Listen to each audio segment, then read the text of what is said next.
Welcome to the public meeting for the Twin Pines Minerals draft permits. The time is now 6 p.m. and we will begin the meeting. Please note that this meeting is being recorded and the recording, along with the presentation, will be available on the EPD Twin Pines webpage beginning Wednesday, March 6, 2024.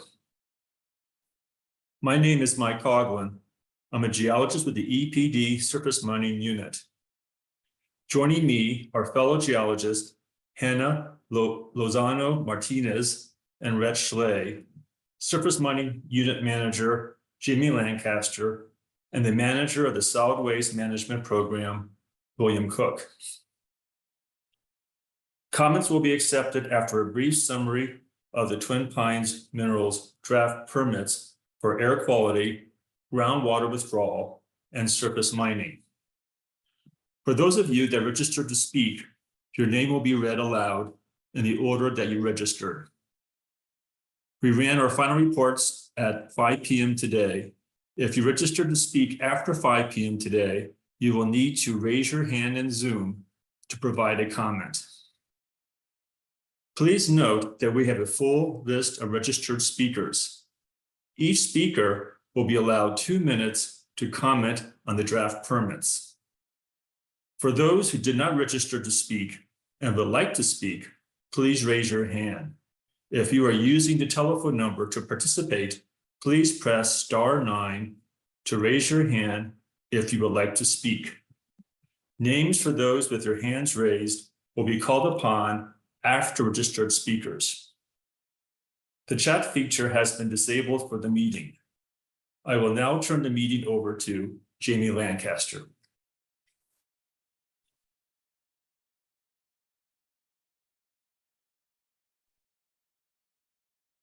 Good evening.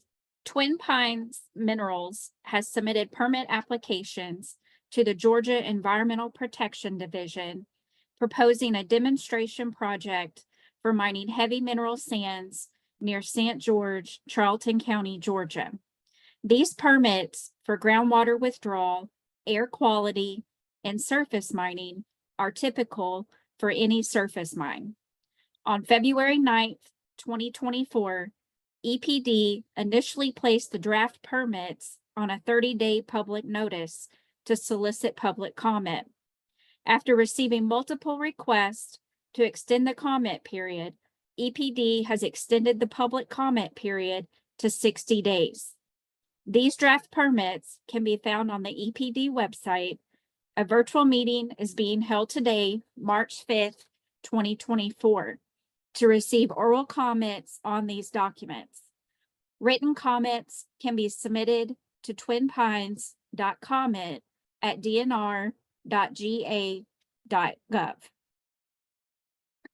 The air quality permit will allow Twin Pines to construct and operate a new mineral sands processing plant to produce mineral concentrates of titanium, sterilite, and zircon. Air emissions equipment at the plant will include 3 indirect fired propane rotary dryers and 2 electrically heated feed reheaters with 2 wet scrubbers and bag houses for controlling air emissions. The facility will be a true miner source in accordance with the Georgia Air Quality Act. The permit to use groundwater will allow Twin Pines to withdraw, obtain, or utilize maximum system-wide total of groundwater in the amount of 1.44 million gallons per day from the Floridan aquifer. The purpose of consumptive use is to process water for surface mining of mineral sands in accordance with the Groundwater Use Act and the rules for groundwater use. The surface mining permit will allow Twin Pines to conduct mining operations to mine heavy mineral sands in Charlton County. The permit is conditioned upon the reviewed mining land use plan that details the mine operation in accordance with the Surface Mining Act and the rules for surface mining. The purpose of this meeting is to receive oral comments on the draft permits. Please note that we will not be answering questions at this time in order to maximize the time to receive comments. All oral and written comments received during the comment period will be considered by EPD as it makes a final decision on the draft permits. EPD may request the applicant make changes to address comments received. EPD response to comments and finalization of the draft permits can take anywhere from several days to several months to complete, depending on the number and complexity of the comments received. EPD will post a response to comments on the EPD website after the official comment period closes. Public notice was released on February 9th, 2024. The public meeting is taking place today, March 5th, 2024. The end of the public notice period is close of business on April 9th, 2024. Before passing back to Mike, I would like to remind everyone that names will be called for those attendees who registered to speak first. We currently have 173 speakers registered as of 5 p.m. this evening. To be mindful of everyone's time, each speaker will be limited to 2 minutes. Anyone exceeding the 2-minute limit will be muted. After all registered speakers have been called upon, we will move on to those attendees who have their hands raised to provide a comment. Those speakers will also be limited to 2 minutes. I will now turn the meeting over to Mike.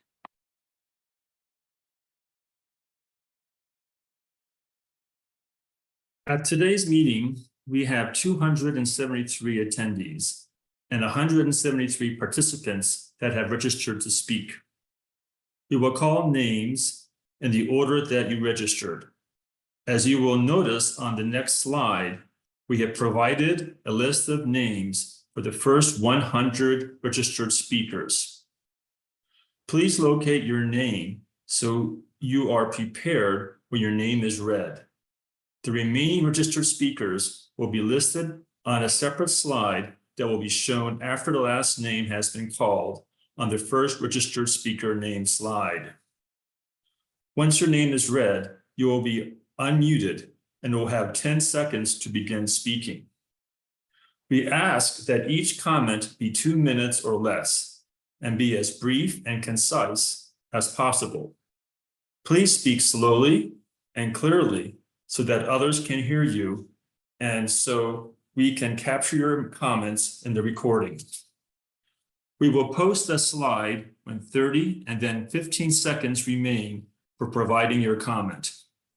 If you go over the 2 minutes, you will be muted to allow the next speaker their turn. Please ensure that your Zoom screen name matches your registered name so we can find you easily to unmute. Written comments are being accepted until April 9th, 2024 at twinpines.comment@dnr.ga.gov. Hannah will begin calling names at this time. Good evening, everyone. The first on our list is Sean Mabogo. Can you hear me? Hello? Hello? We can hear you. All right, cool. Yeah, I just want to say, thank you for your time. I've been following this pretty closely. My personal background is material science. I started up north in Columbia University, and one of the courses we did was related to the extraction process of mines to actually get the materials to, modify. And I can just speak on this from just, both the quantitative analysis that I have and the background that I have, that this process would be highly disruptive. The danger that it poses the Okefenokee, specifically with its rim style design, is very susceptible to damage that would occur during the mining process. And also just the use of the amount of water required, 1.4 million per day, is pretty excessive for this project, I would say. because of that, I strongly speak against this project. I do not think it's in the best interest of Georgians who actually live here. Twin Pines is of course based in Alabama, and I just do not like the principle of people from out of state coming in and ruining one of the most pristine natural resources that we have here in Georgia. So that's all I have to say. And please strongly revoke these permits for Twin Pines.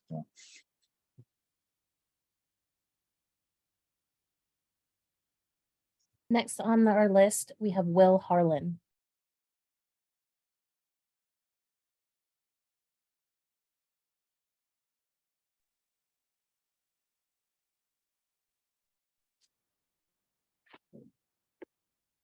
Will, are you prepared to speak now? Yes, can you hear me? Yes, we can. Thank you. My name is Will Harlan. I am the Southeast Director and Senior Scientist at the Center for Biodiversity, and I am also a frequent visitor to the Okefenokee Swamp and National Wildlife Refuge. I just had a few questions for Georgia EPD. First question, what impact will 1.4 million acres of daily groundwater withdrawals have on eastern indigo snakes? How did Georgia EPD evaluate the impacts of this proposed permit on other federally listed species, including wood storks and red cockaded woodpeckers? What is Georgia EPD's official response to the Okefenokee National Wildlife Refuge's assertion of federal reserved water rights for the refuge? Has Georgia EPD recognized federal reserved water rights exerted by the U.S. Fish and Wildlife Service at the Okefenokee National Wildlife Refuge? What are the economic costs in lost recreation and tourism and opportunity as a result of issuing these potential permits? What specific studies or surveys, if any, did Georgia EPD conduct or rely upon to determine if there was an impact of this permit to federally listed species? This might seem like another public hearing that you have to sit through before rubber stamping a permit. But when you all are at the end of your careers, you will look back on this decision. You will have to live with the decision you make tonight and in the coming months. This will be one that defines your career as a public servant. For your sake and the sake of the refuge, I hope you make the right choice. Thanks. Next speaker is Kristen Ritter Rivera.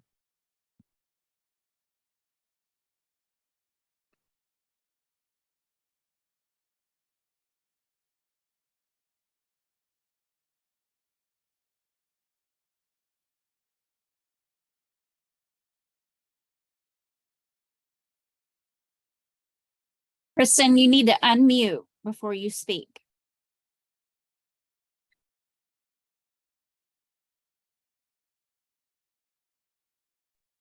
Hi, do you hear me okay now? Yes, we do. Thank you. Thank you for the opportunity to speak. My name is Kristen Ritter Rivera, and I'm a Georgia registered professional geologist. I'm also a former EPD employee here to voice concerns, not only for myself, but a team of my former EPD colleagues. We know exactly what it feels like to be in your shoes tonight. Together, we are PGs, PEs, and Air Branch Chief, program managers, unit coordinators, and together we collectively have more than 250 years of public service to the state, and we employ you to pause, invest the time to ensure this project is evaluated correctly using sound scientific principles and is in full compliance with state law. As you know, Twin Pine Minerals has a poor record of environmental compliance, and as former co-chair of the Georgia State Board of Professional Geologists, I am shocked at the blatant disregard and violation of the requirements of professional geologist licensure and state laws for drilling and practicing geology in our state, as well as in violation of the Georgia Water Well Standards Act for not initially providing a performance bond or letter of credit to the director prior to implementing their drilling and data collection. This leads to mistrust in the quality of the field work and integrity of the geologic data, which form the basis for the groundwater flow model developed by TPM's consultants. TPM has stated that the groundwater flow model of the proposed mining and dewatering of the superficial aquifer and withdrawal from the Floridan aquifer will have minimal impact to the ecosystem in Okefenokee Swamp. It is impossible to trust the geologic study, geologic interpretations, and method in which the data was collected after the responsible geologist and TPM violated state law regarding the geologist licensure and the act. My EPD colleagues and I are not the only ones who are suspect of the data collection and interpretation. Highly respected hydrologists from universities and from federal agencies are all aligned in our observations that the data and interpretations must be peer reviewed and go through rigorous evaluation. I understand the limit of EPD's resources, especially now that the former state geologist, Dr. Kennedy, has retired and there are no plans to fill that role. Therefore, EPD must rely on the guidance and recommendations of the scientific community, of Georgia's scientific community, and rescind the draft permits, spend the time to gather the data for a peer-reviewed conceptual site model, and to understand the ripple effects that this type of activity will create and risk our Okefenokee Swamp, and not only a state and national treasure, but a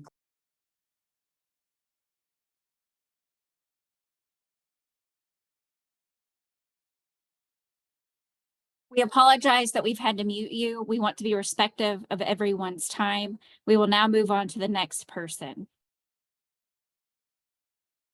Emily, excuse me, Emily Floor is our next speaker.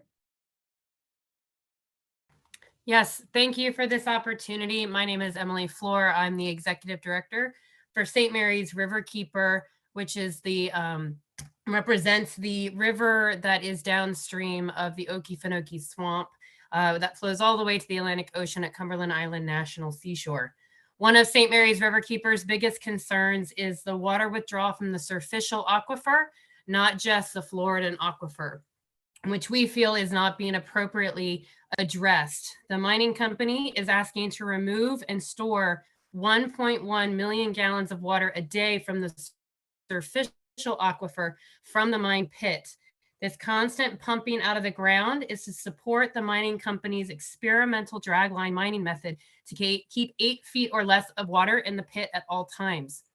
This water that's being pumped out will then be moved to management ponds, which will be allowed for the recycling of the water for other mining uses or to be evaporated out. This leaves the system at a net loss to the water budget. One of our concerns is this loss of the water budget and its impacts on the downstream flows of the St. Mary's River, specifically looking at the endangered Atlantic sturgeon.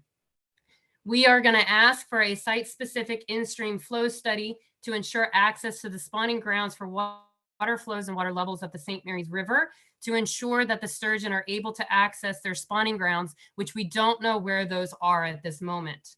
We do ask for water quality standards for the St. Mary's River because of its ecological importance with the critical habitat for the Atlantic sturgeon.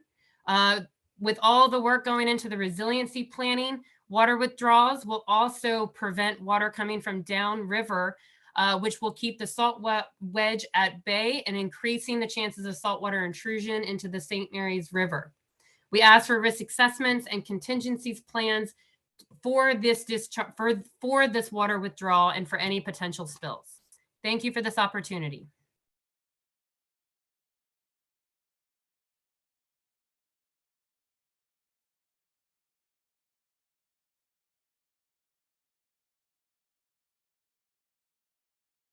For Alakai Moncrief, we cannot find your name in the attendee list. Please ensure that if you are in attendance that your screen name matches the name you had during registration. We will move on to Bill Sapp.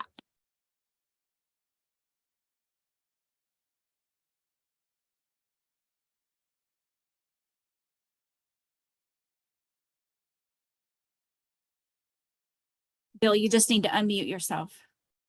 Thanks. My name is Bill Sapp. I'm a senior attorney at the Southern Environmental Law Center here in Atlanta. I am also the chair of the executive committee of the Okefenokee Protection Alliance. The alliance is comprised of almost 50 local, state, and national organizations. All told, the alliance has over 5 million members.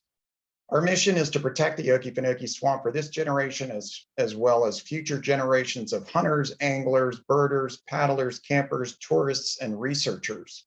Before joining the Southern Environmental Law Center, I served 4 years with the United States Army Corps of Engineers and worked for the United States Environmental Protection Agency. I know what it is like to work for a government regulatory agency. There are a lot of good people in all of these agencies that love the environment as much as you do. I sympathize with them as they go through this difficult permit process. They have to decide whether Twin Pines has proved that the proposed mine will not hurt the Okefenokee Swamp. Until TP meets this test, the EPD cannot authorize the mine. You have heard and will hear in comments to follow why Twin Pines has failed to meet this test. The first thing that everyone who has called into this hearing needs to know is that just because the EPD issued the draft permits, this does not mean that they will ultimately issue a final permit. It is simply one step in the permit process. Before EPD makes any final decision, they must listen to, evaluate, and respond in writing to every comment made during this comment period that ends on April 9th. It's critical that you voice your opinion on the proposed mine in written comments by that deadline. Tell the EPD why you love the swamp and then ask specific questions, just like Will Harlan did in his comment just now, on what actions EPD is going to take to protect the swamp. Like, what proof has Twin Pines provided that demonstrates that a mine will not increase the risk of the wildfires in the swamp? Over 200,000 of you voiced your opposition to the mine since Twin Pines filed its first application. Let's see if we can add another 100,000 to that tally. Thank you. Next speaker is Ruth Cannon. She's not on the list. Leslie Lambert. She's not on the list. Nancy Jacobs.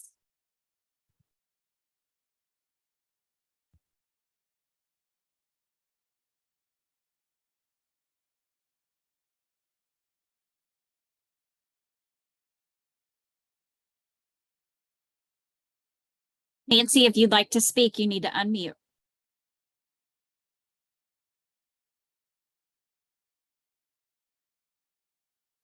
Okay. Moving on to Brian Foster.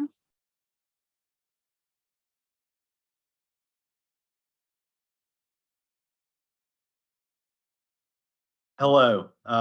Thank you, Georgia EPD, for hosting this meeting. My name is Brian Foster with the Georgia Conservancy.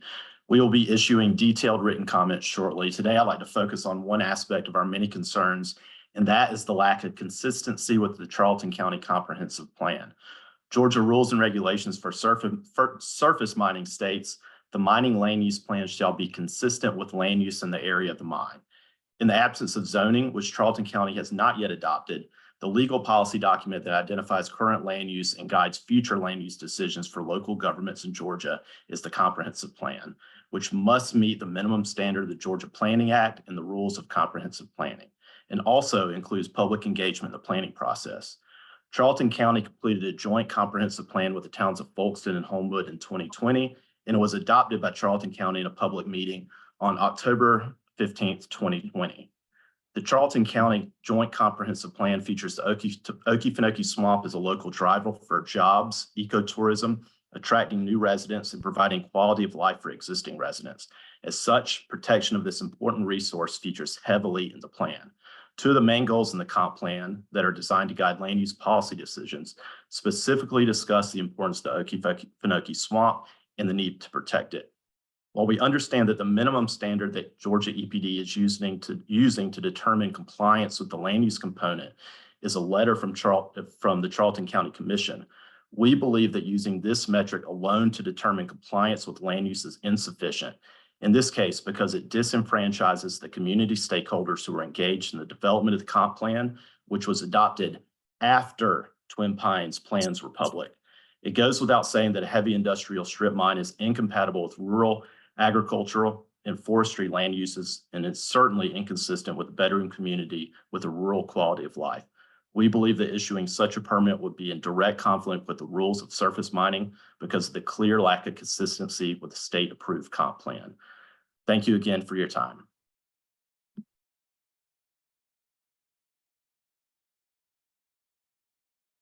Michael Lusk, I apologize for skipping your name. You have been unmuted to speak. Thank you. My name is Michael Lusk, and I'm the refuge manager for the Okefenokee National Wildlife Refuge. This evening, I will be presenting comments on behalf of the U.S. Fish and Wildlife Service. The U.S. Fish and Wildlife Service opposes the proposed mining project and reclamation activities adjacent to the Okefenokee National Wildlife Refuge. The project has the potential to significantly impact the swamp's ecosystems and habitats. The concerns expressed by the U.S. Fish and Wildlife Service have to date not been adequately addressed by the permittee and reveal shortcomings in the modeling used to predict impacts to the refuge. Dr. Red Jackson from the University of Georgia has concluded that the proposed mining will result in a threefold increase in frequency and duration of drought in the southeastern quadrant of the swamp. These changes in hydrology could lead to increased habitat loss and degradation, increased wildfire occurrence, and potential for major carbon releases during catastrophic wildfires. There is currently not enough information to properly evaluate the effects of withdrawing 1.44 million gallons of water per day from the Floridian aquifer. The model presented by the TPM consultant is inadequate to assess this important question. While the proposed mine is 2.9 miles away from the edge of the swamp, if Twin Pines Minerals expands their mining activities northward into the 9,586 acres as they originally planned, the mine footprint will be within 400 feet of the swamp. This potential expansion northward along Trail Ridge represents a real threat to the swamp's hydrology and the ecosystems that depend on it. The service requests that EPD refrain from issuing final permits until these concerns are adequately addressed and additional data on the Floridian aquifer below the swamp can be obtained. Taxpayers are spending billions of dollars to restore the hydrology of the Everglades system. This costly lesson should be applied as we consider actions that could alter the hydrology of the Okefenokee swamp. We need better information before taking a risk that could impact such an important national treasure. Thank you for your time.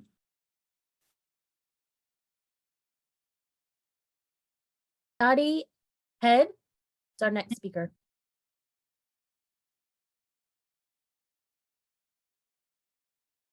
Good evening. My name is Dottie Head, and I am the Director of Communications for Birds Georgia, an independent chapter of National Audubon Society. Birds Georgia has more than 2,500 members and more than 5,000 National Audubon members across the state. We will be issuing detailed written comments as well, but Birds Georgia opposes the Twin Pines mine. Our primary concerns center around hydrology and lighting. We do not believe that Twin Pines has proven that the proposed mine will not harm the water levels in the swamp and surrounding Trail Ridge. More than 85 scientists, including UGA hydrologist Red Jackson, have concluded that the mine poses a significant risk to the swamp, and we'd like to know what steps Georgia EPD will take to ensure that the water level in the swamp is not negatively impacted by this mine. Secondly, we're concerned about lighting associated with the mine. The Okefenokee swamp is well known for its dark nighttime skies, and this mine would create light pollution year-round. Migrating birds are extremely sensitive to nighttime lighting, which acts as a magnet, pulling them off course and into brightly lit areas where they face threats ranging from building collisions to predation. Birds Georgia has been working with the Cornell Lab of Ornithology and Colorado State University to provide state-level migration forecasts showing migratory bird activity over the state. By pairing migration intensity measurements at 7 weather radar stations with environmental variables, we were able to measure migration intensity, showing that the Okefenokee is in the top 10% of statewide migration intensity. The location of the proposed mine is right in the middle of this critical habitat. Recognizing that the Okefenokee swamp is critical stopover habitat for migrating birds, we would like to know what steps will be taken to minimize nighttime lighting from the Floridian and to minimize negative bird response to the light pollution generated by the mine. Finally, the Okefenokee swamp is a popular tourist destination for people from across Georgia and the globe. Each year, more than 650,000 people visit the swamp to birdwatch and to enjoy this unique natural area. Birds Georgia feels strongly that mining activities in and around the swamp should be prohibited in order to conserve the largest blackwater wetland in North America for birds and for future generations of birders. As such, we implore the Georgia EPD to deny these permits for surface mining along the Okefenokee Trail Ridge and to save this precious resource for the birds and people too. Thank you for your time and your consideration.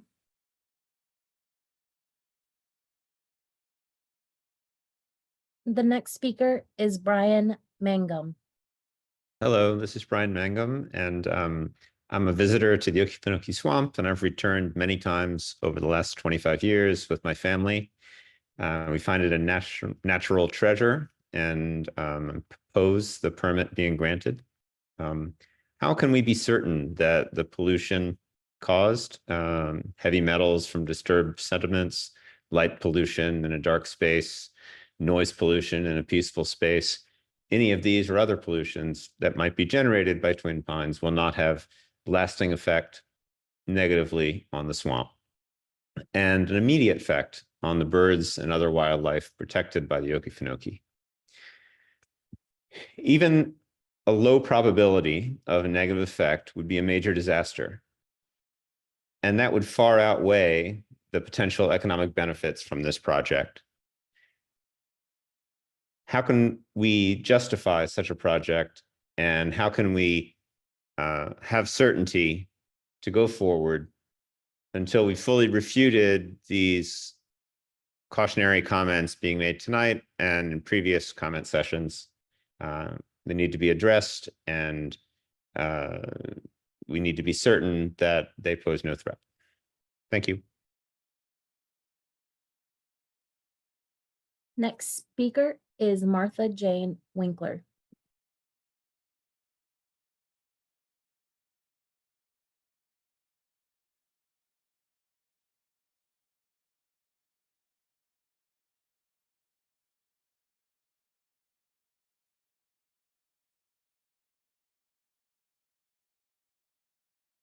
Martha Jane, you're unmuted. Can you speak?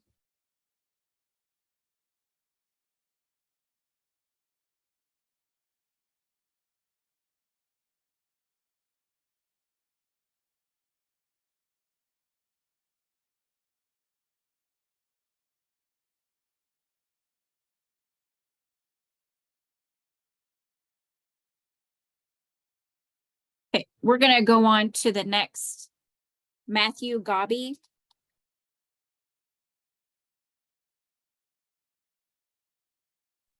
Can you hear me? Yes, we can. So I'm from Waycross and I visit Okefenokee just about twice every week. This mining operation stands for greed alone. I have not conversed with a solitary human being who is in good spirits pertaining this mine. It is exactly the opposite. Everyone who loves and cherishes Okefenokee is deeply against it. I'm among the hundreds of thousands of visitors, the thousands of locals, and the 40+ conservation organizations who in their heart deplore what the mine stands for. The Georgia Environmental Protection Division has one purpose: to protect Georgia's environment. Of the 90 million acres of longleaf pine ecosystem of the southeastern United States, only 4 acres remain. That is 3%. And of that 3%, 1/10 of 1% is old growth. In this devastation, Okefenokee is Georgia's last great and intact wetland. To drain 1.44 million gallons a day into permanently ruptured trail ridges, sedimentary stratification structure, so a corporation can profit at the expense of a gym, of a refuge, and the $60 million of tourist economy it gives to the local community is ludicrous. Every single individual who loves the beauty and majesty of this unique expression of God's creation is against this mine. This mine is against nature and against the people who are a part of it. So I implore you to listen, with your hearts, and listen to all the locals and everyone here who is imploring you to not go through with this mine. Thank you for letting me speak.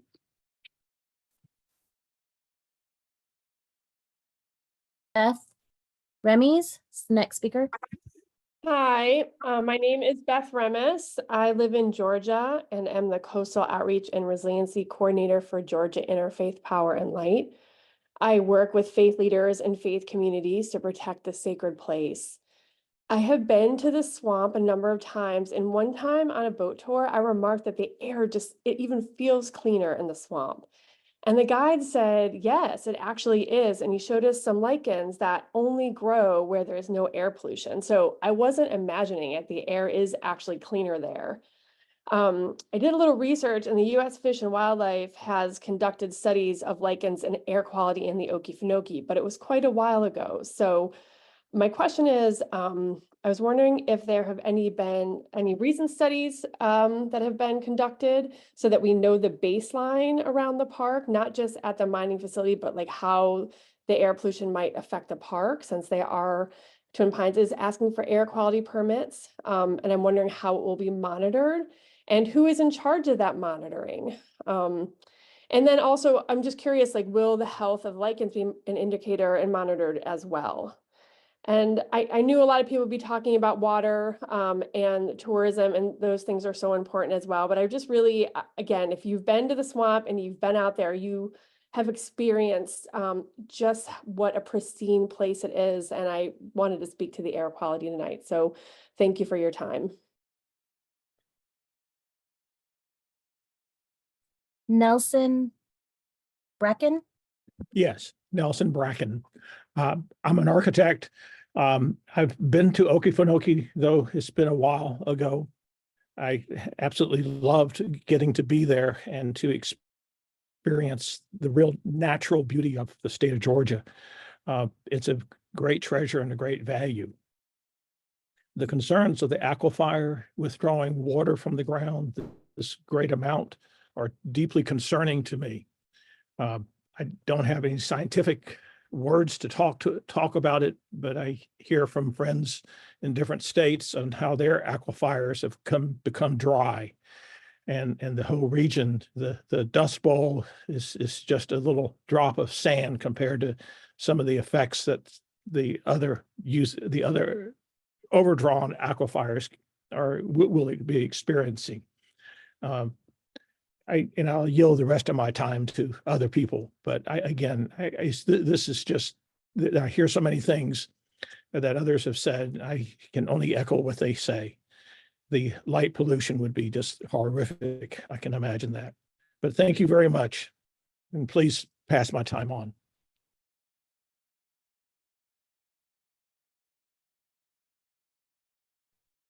Hey, Huff, next speaker.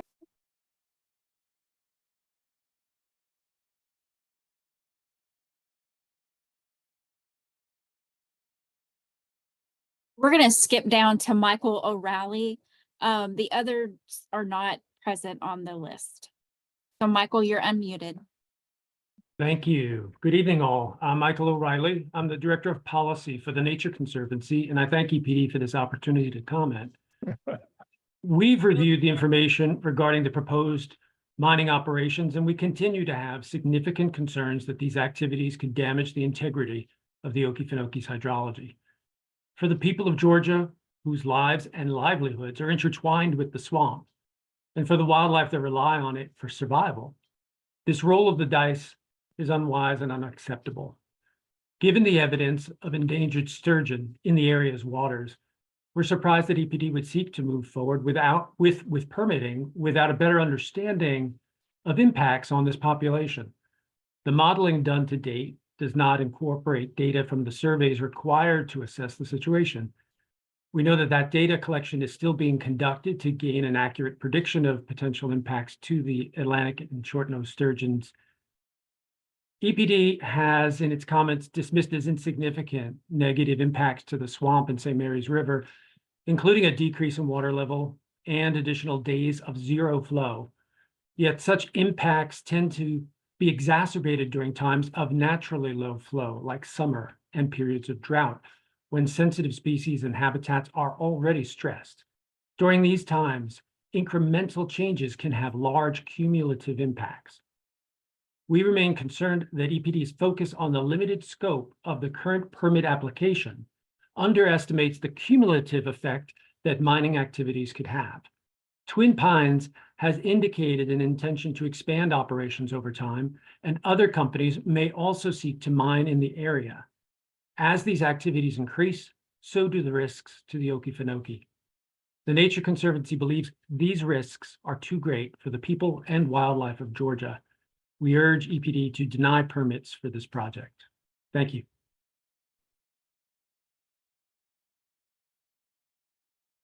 Daniel McIntyre, Madeline Susan Steinbeck, Linda Moulton are not with us right now. So we will skip to Courtney Reach, if I'm pronouncing that correctly.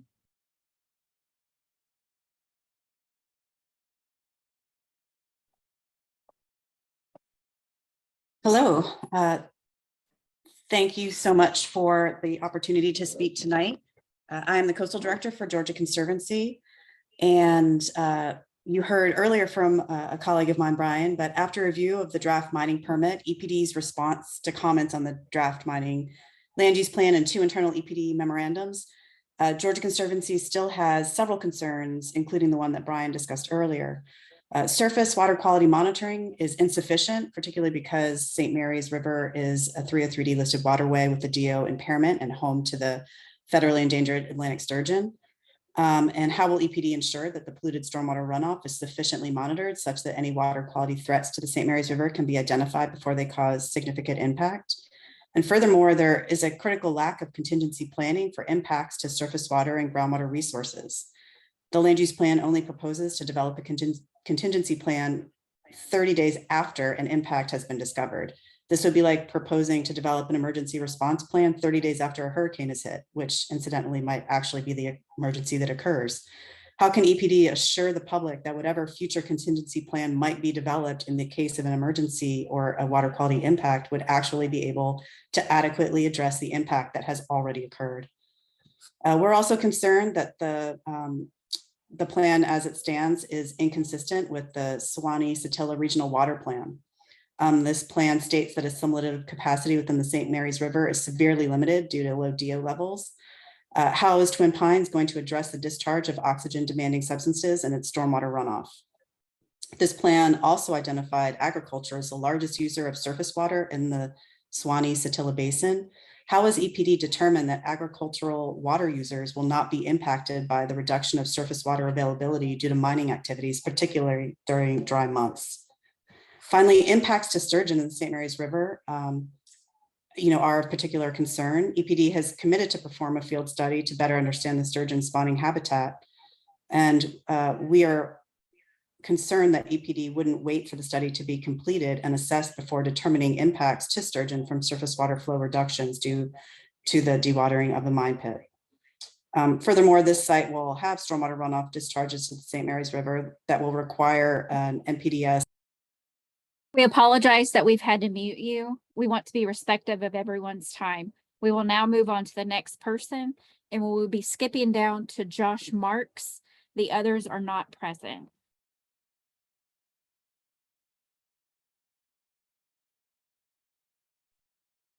Can you hear me now? Yes, we can. Okay, thank you. My name is Josh Marks, president of Georgians for the Okefenokee, a statewide group fighting to protect the swamp from this dangerous project. The draft surface mining permit violates Georgia law for several reasons. The mining land use plan must show mining is consistent with local land use and protective of adjacent natural resources, but the plan does neither. Conservation of and visitation to the swamp is the predominant local land use, and the Okie is being nominated for UNESCO World Heritage designation because of that. But numerous independent scientists say Twin Pines mining on the swamp's hydrologic boundary will triple drought frequency, increase catastrophic wildfires, and pollute the swamp in St. Mary's, putting heritage site designation at grave risk. The rules also require sound conservation and engineering principles be used to protect the public interest in natural resources. However, EPD and Twin Pines have repeatedly failed to use either. According to independent scientists, TPM's hydrologic model is grossly defective, and EPD used the wrong data to evaluate the mine's hydrologic impacts. TPM repeatedly broke state law during its exploratory drilling program, but instead of requiring it to redo the sampling, EPD issued a small fine. Twin Pines has zero experience with titanium mining, proposes using untested mining technology, and wants to evaporate tons of wastewater in humid South Georgia that's incapable of absorbing it. Finally, Twin Pines executives have committed misrepresentations and additional violations with this and other projects. In short, allowing Twin Pines to mine at the swamp would be like trusting a first-year med student who cheated on his entrance exams to conduct heart surgery on the President of the United States. In other words, it's a disaster waiting to happen. Please rescind all of Twin Pines draft permits and protect the swamp today. Thank you. Virginia Willis is next.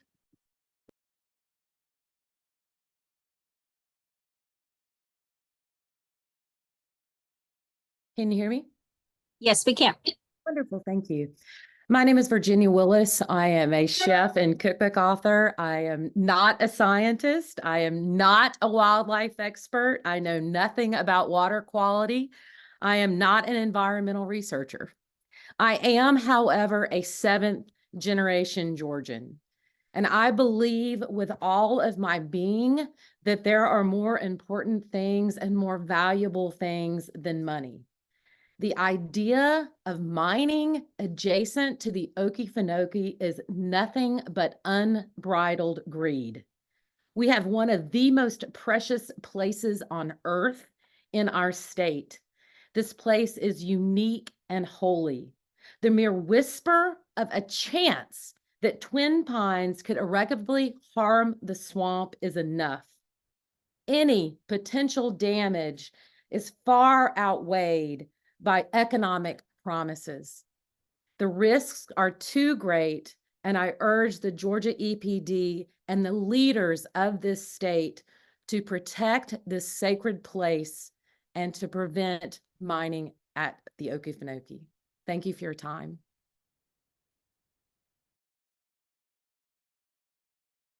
Joshua Newbend. He's not present.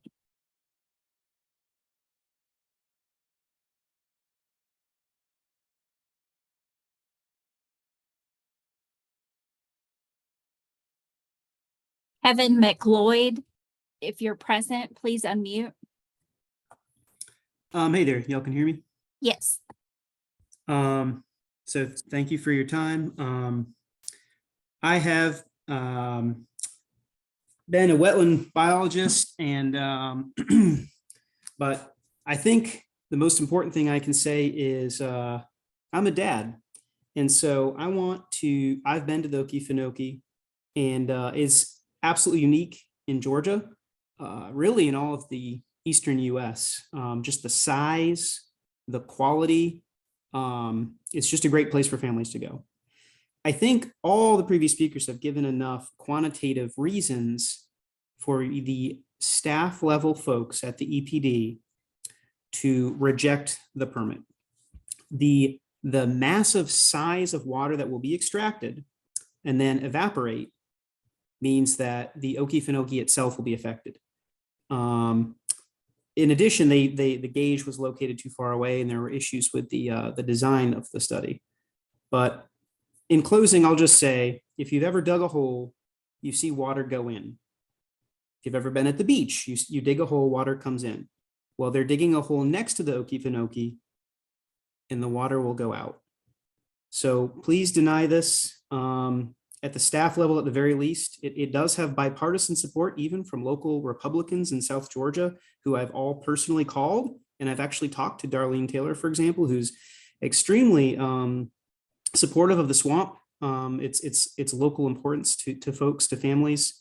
So again, as a father that wants to bring his newborn son to the Okefenokee in the future to experience the majesty of it, please deny this. I think you have all the justification that you need.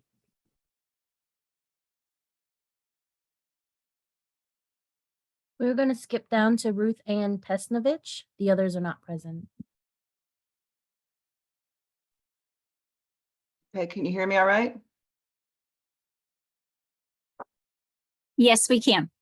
Okay, many independent scientists, U.S. Fisheries and Wildlife Department, and the U.S. Department of the Interior Secretary all agree that mining on Trail Ridge will pose substantial risk to the hydrology and ecosystem of the Okefenokee Swamp. Environmental groups, the majority of the Georgia House of Representatives, and thousands of the public are against mining on Trail Ridge. I agree with them. I live in Northeast Georgia, next door to the Georgia Renewable Power Biomass Plant, GRP. GRP promised us green energy, but instead they immediately started burning carcinogenic creosote railroad ties, poisoning our air and water. We formed a coalition, became citizen watchdogs, resulting in GRP being cited repeatedly by the EPD for air and water quality violations. Georgia legislators agreed with us and banned burning creosote for power generation statewide. Based on my firsthand experience, I don't trust GRP. Twin Pines Minerals, TMP, can't be trusted either. The executives who own and manage GRP and TMP Minerals are one and the same. Both companies were founded by Alabama resident Raymond Bean and are financed by Green Fuels Energy, which Bean manages. TMP has mimicked GRP's playbook. TMP has violated environmental laws in Florida.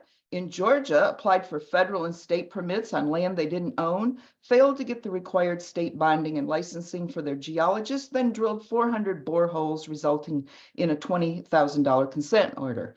Both companies have shown disrespect for the environment, cut corners for profit, and deny wrongdoing when issued violations. The bottom line for them is money and profit, not the health of the people or the environment. I urge EPD to deny the permits for this dangerous mining project on Trail Ridge. The Okefenokee Swamp is too precious to risk to people who cannot be trusted. Thank you for letting me speak. Next speaker present is Elijah Dwoskin, sorry. Hi there. My name is Elijah Dwoskin. I'm a recent graduate from the University of Georgia who studied ecology and environmental economics. I have a few questions in relation to the Twin Pines mine. First off, as mentioned by numerous previous commenters, exploratory boreholes at the Saunders demonstration site were illegally drilled by Twin Pines Minerals employees for mineral exploration purposes. In response to this illegal activity, Georgia EPD only fined Twin Pines $20,000 out of the possible $655,000 in civil penalties that was permissible under these laws. How did Georgia EPD determine the amount for this fine was correct for this substantially lower amount than was permissible? Additionally, if one of the numerous possible issues that would require a corrective action plan, for example, a water management pond failure, a berm failure, or water contamination, if one of these things happens, what is the procedure for discovering these issues? Are we simply trusting that Twin Pines will report an issue, or will there be an on-site Georgia EPD staffer monitoring the process? Finally, I want to echo a concern in relation to how water withdrawals may impact wildfires moving forward. How is Georgia EPD planning to study the impacts of less water and wildfire in a swamp that is already prone to these problems? Thank you for your time.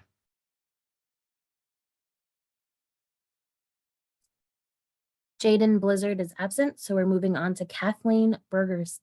Bergeron, that's close enough. Sorry.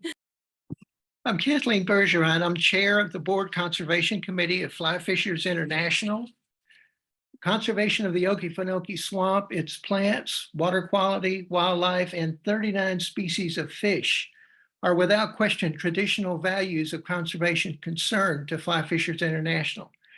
However, it must be also acknowledged that this shallow 438,000 acre forest wetland and its peat soils are of enormous value for their ability to sequester carbon dioxide that must be removed and stored from the atmosphere. Wetlands and especially peat soils store carbon at rates greater than upland plant communities, but it is critical that their soils remain wet. Otherwise, the stored carbons will release back into the atmosphere as the soils oxidize. The proposed Twin Pines mine has the potential to have this adverse effect. It is estimated that more than 95 million tons of carbon dioxide has been stored in the peat soils of the Okefenokee Swamp, with additional carbon stored in the plants of the forest. It is for these reasons that Fly Fishers International recommends that the Twin Pines application for a surface mining permit to authorize the mining land use plan be denied. Thank you.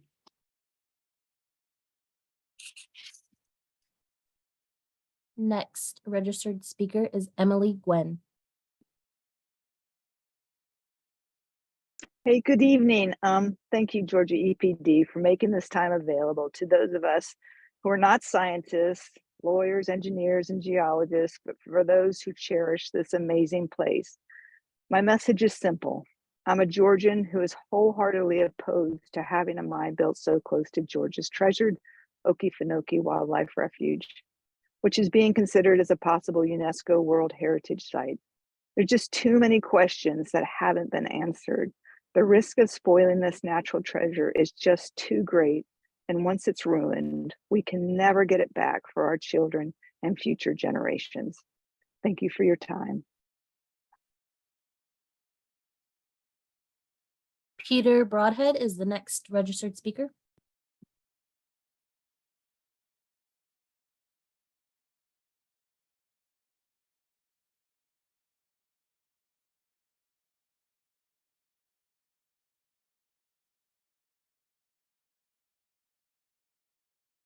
Peter, you're unmuted. Can you speak?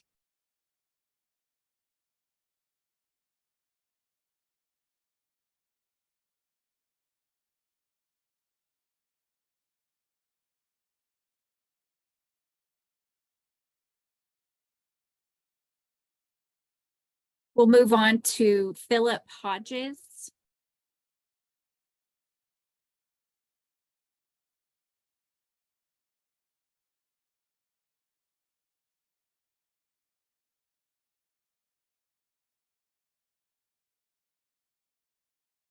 Adrian Turner.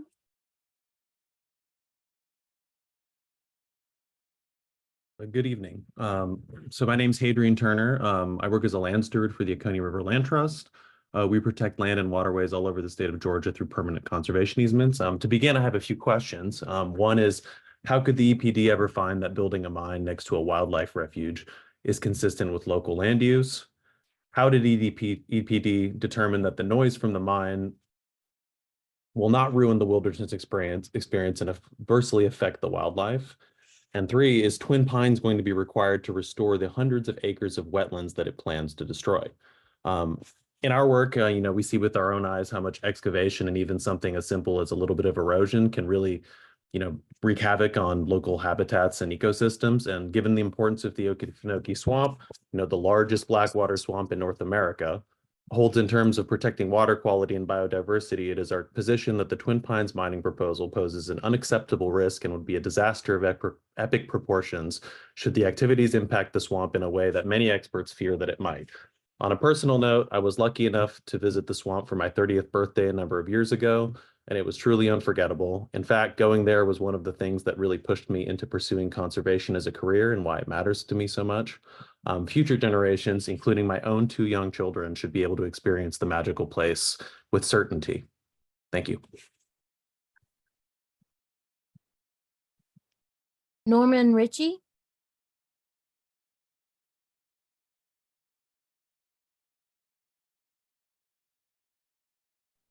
Good evening. Can you hear me? Yes, we can. Great, thank you. And I want to echo the other speakers, giving my appreciation to y'all taking the time to hearing from all of us. There's certainly been a lot of people much smarter than I am tonight that have given you a lot of fantastic reasons. I just strictly wanted to talk as a 53-year-old who's lived in Georgia my whole life. Was fortunate enough to visit the swamp as a young kid when my father took me.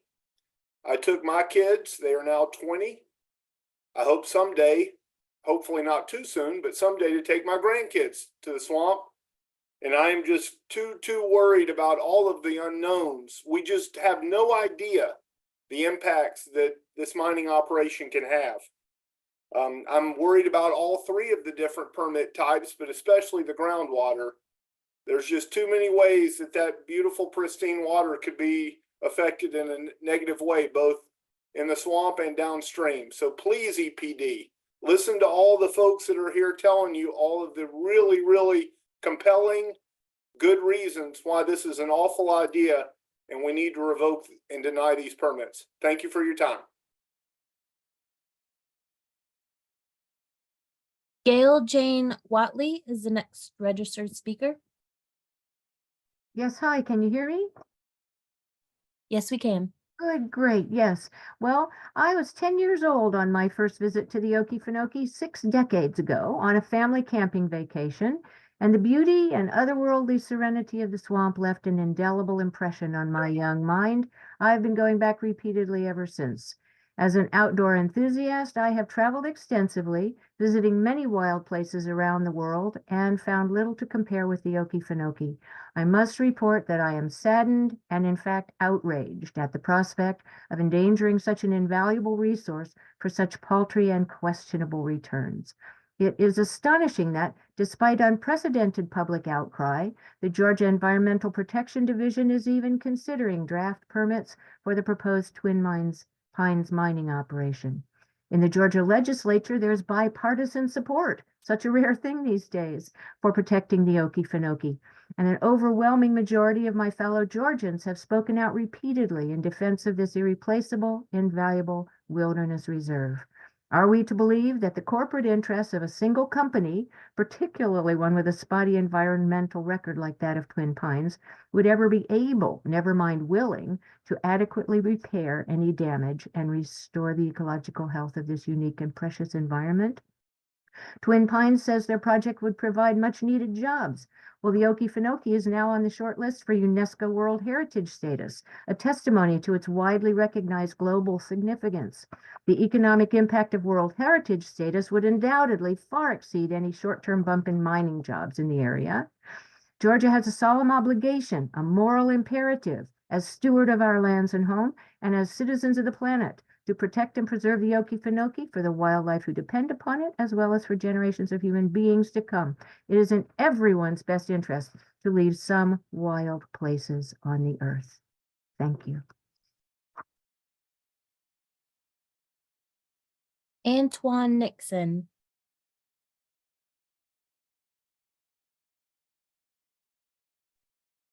Good evening. Can you hear me?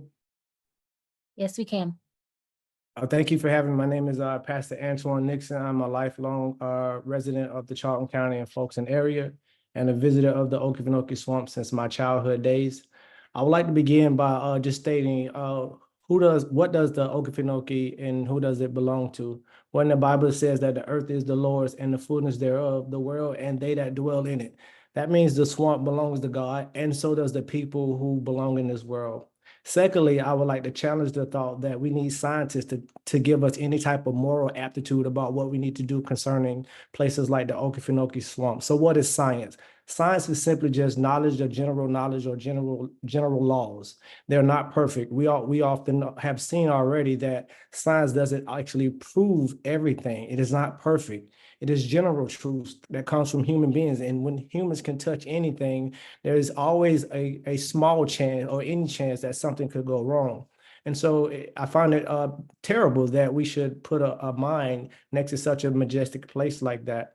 It has been a growing theme as of late that I've heard around here locally. Let the scientists do their job. Well, God placed Adam into the Garden of Eden and told him to do a job, which was simply to cultivate and to keep it.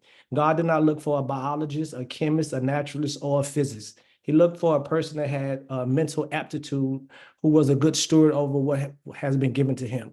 We look for the same with this leadership that we have from EPD, hoping that you will take this into consideration, knowing that you sit in Moses' seat, which is a place of authority, and that you will utilize that seat and do the right thing, which is to deny the permits to Twin Pines Minerals. We thank you.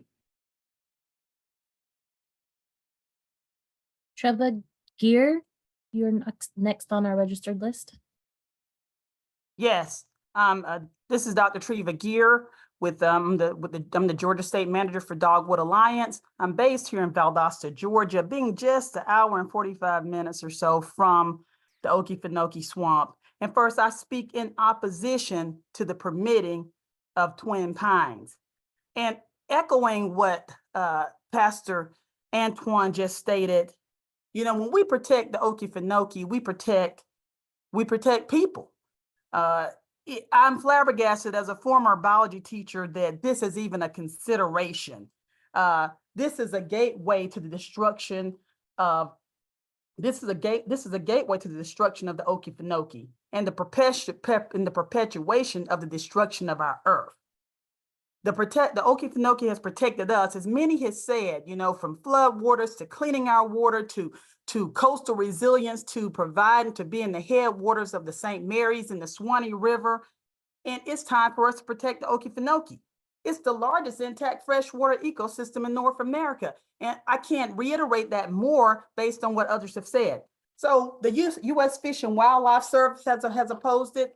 Secretary of the Interior, Deb Haaland, has opposed it, and the Georgia EPD needs to protect it. It is a wildlife refuge, which should mean something, which means it should be safe.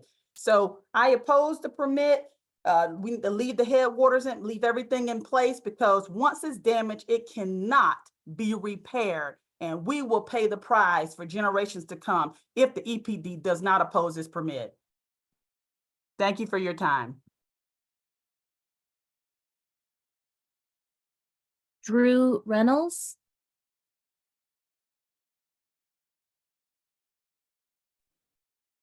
Hello, can you hear me? Yes. Wonderful. Thank you so much for taking my comment.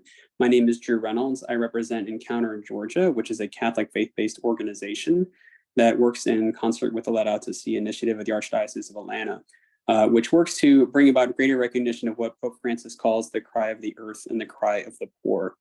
And I'm also a resident of Tucker, Georgia, and I'm a dad and I have kids. And one of the things that I am particularly am concerned about with respect to the Okefenokee is its impact on forests, in particular, the 850 different plant species that are in and reside in the Okefenokee, as well as 400-year-old cypress, some of the most beautiful and unique landscapes that we have, not only in our state, but across the country, and with UNESCO World Heritage Site, also the world.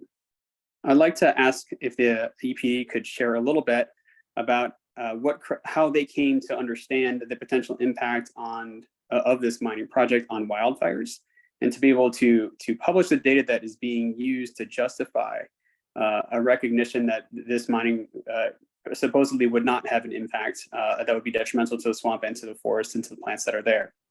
In addition, I would like for the APD to share a little bit of information about how they are using and evaluating the evidence that is presented to them. In other words, what evidence, or how does EPD determine which evidence is credible?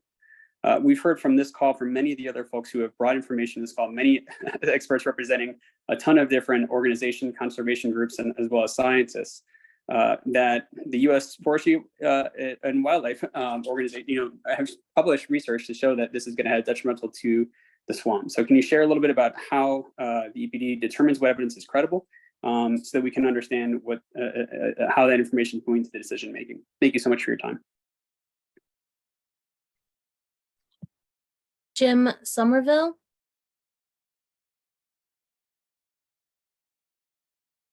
Well, Oh, Gail Jane Watley is talking? No.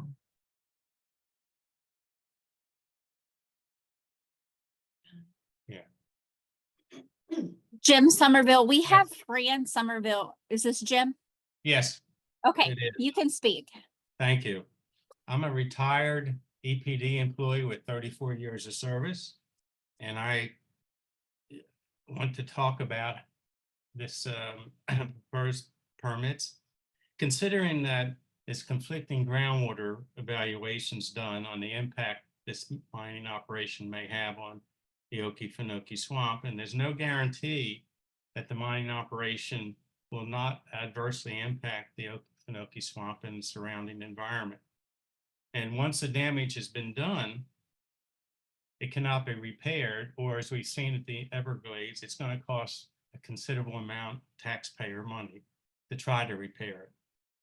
The Okefenokee Swamp is a unique and valuable national resource and the home to many animals, plants, and other organisms. I urge EPD to do what is right and what is prudent and deny these permits and ensure that the Okefenokee Swamp will be there for future generations. Thank you.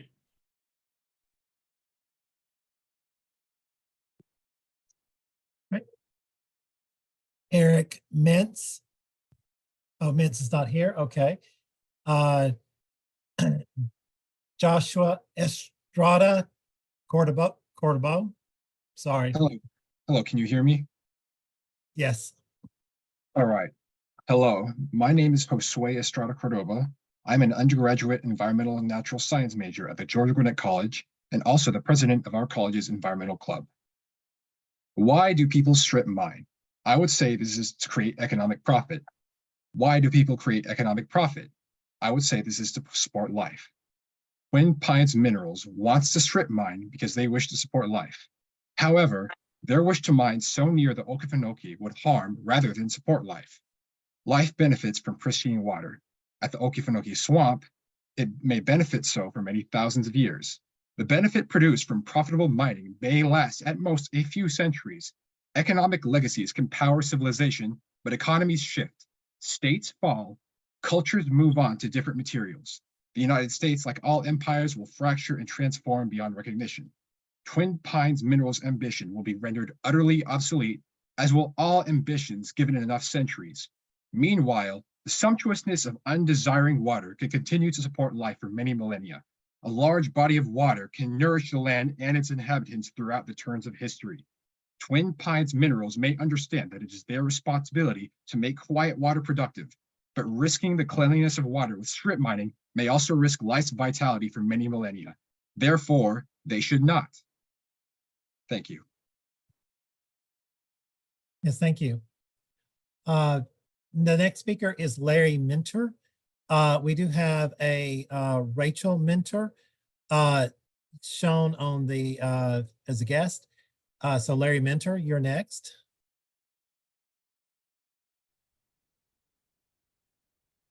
Hi.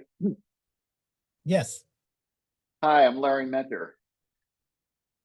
go ahead.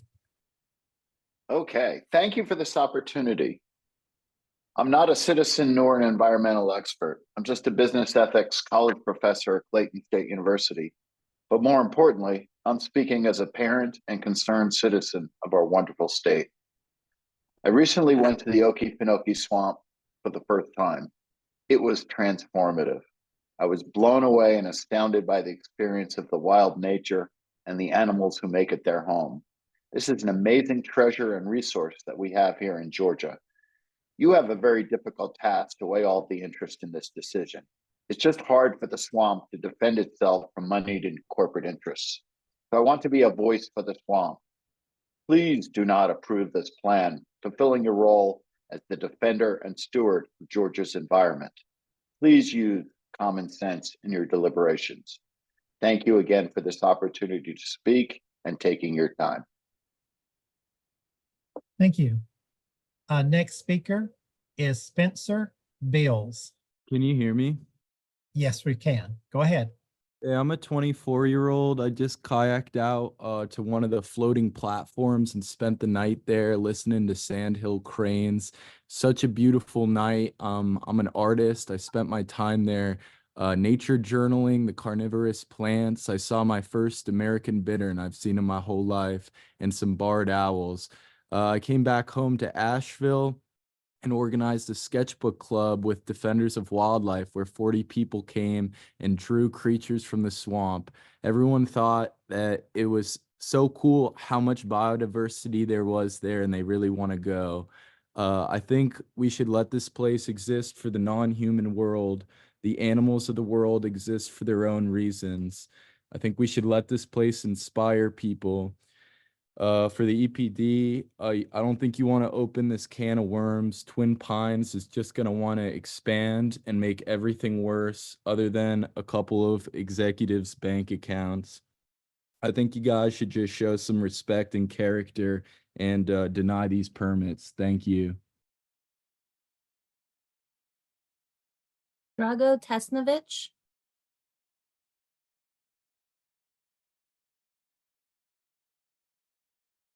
Yes, my name is Drago Stanovich. I'm the co-chair of the Madison County Clean Power Coalition. Trail Ridge is why the Okefenokee exists. It is an intricate part of a delicate ecosystem that is the Okefenokee. You cannot alter Trail Ridge without altering the Okefenokee. Allowing mining on Trail Ridge will permanently damage this fragile, one-of-a-kind environment. No company should be allowed to mine on Trail Ridge. You, the Environmental Protection Division, are in the process of possibly approving permits that will allow Twin Pines Minerals to do just that. Twin Pines Minerals is part of a conglomeration of companies owned and financed by the same people. Their existing operations in Florida and their 2 biomass plants located in Madison and Franklin County in Georgia have been charged with numerous serious violations. In fact, Twin Pines Minerals has already been cited and fined for illegally boring test holes at the proposed Trail Ridge mining site. They also misrepresented information on permit applications.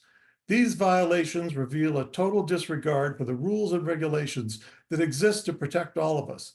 There's no reason to believe that this pattern of behavior will change if Twin Pines Minerals is permitted to mine Trail Ridge. The Okefenokee and Trail Ridge are too important to trust their very existence to a profit above everything else company like Twin Pines Minerals. You, the Environmental Protection Division of Georgia, have it in your power to protect the Okefenokee now and for future generations. Please put a stop to this proposed mining by denying Twin Pines Minerals the permits to mine Trail Ridge. Doing the right thing is not easy, but it is always right. Thank you for this opportunity. We're gonna move on to Joshua Howard. Gregory Davis, if you're in attendance, could you please raise your hand, as we have 3 Davises in attendance? And we'll come back to you.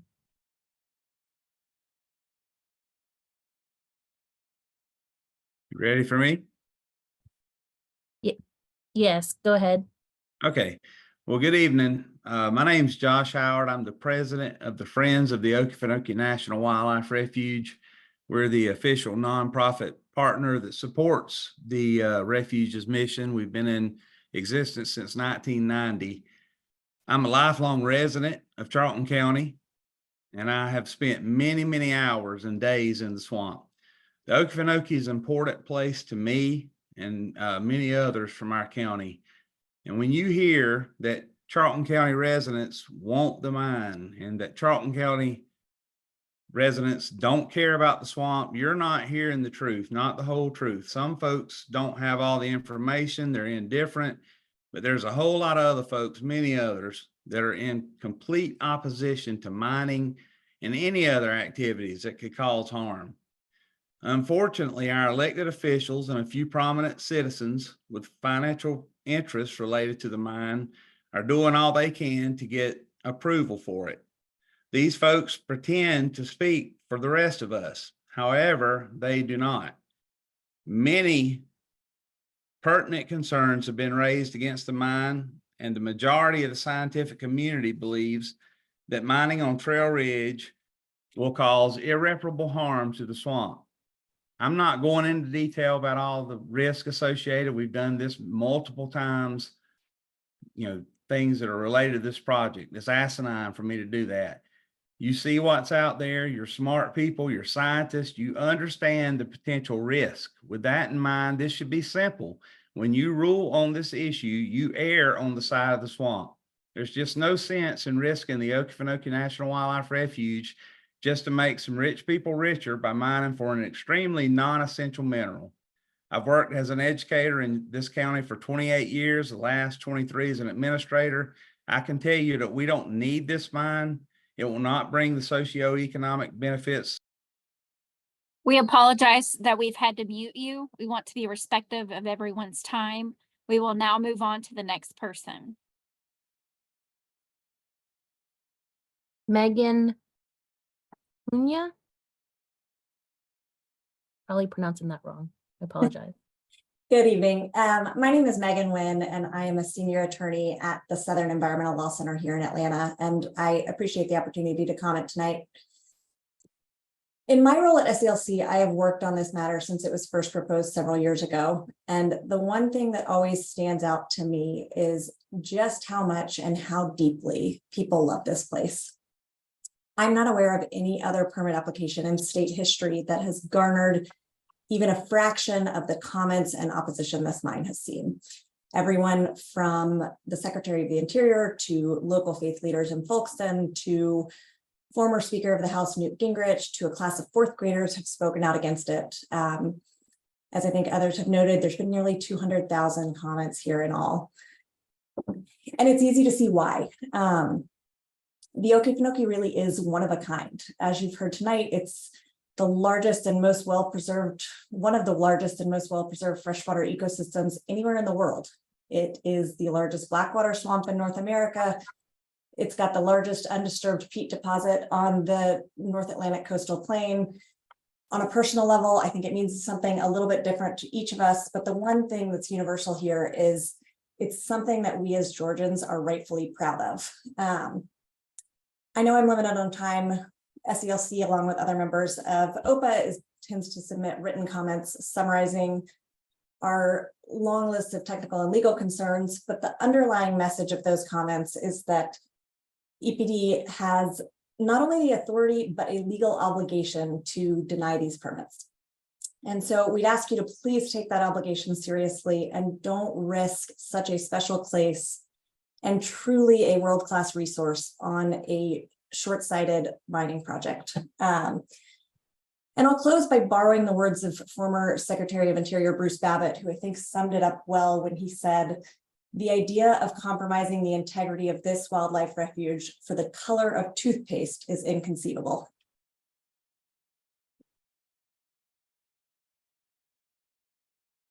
Ann Ledbetter. Actually, hold on.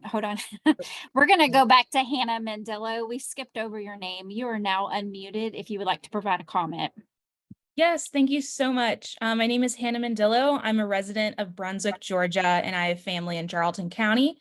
I'm also the coastal planning advocate for 100 Miles, and I work with communities around the swamp and on the coast. And I wanted to ask you to deny the Twin Pines mining permit and bring to your attention the local opposition that has been prevalent in the communities around the swamp.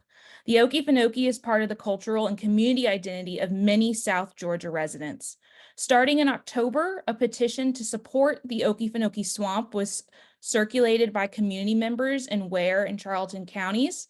The petition was distributed only in paper form in Folkestone and Waycross at social gatherings, restaurants, and local businesses. The petition has garnered 573 signatures from people who support the protection of the Okefenokee and are against the Twin Pines mine.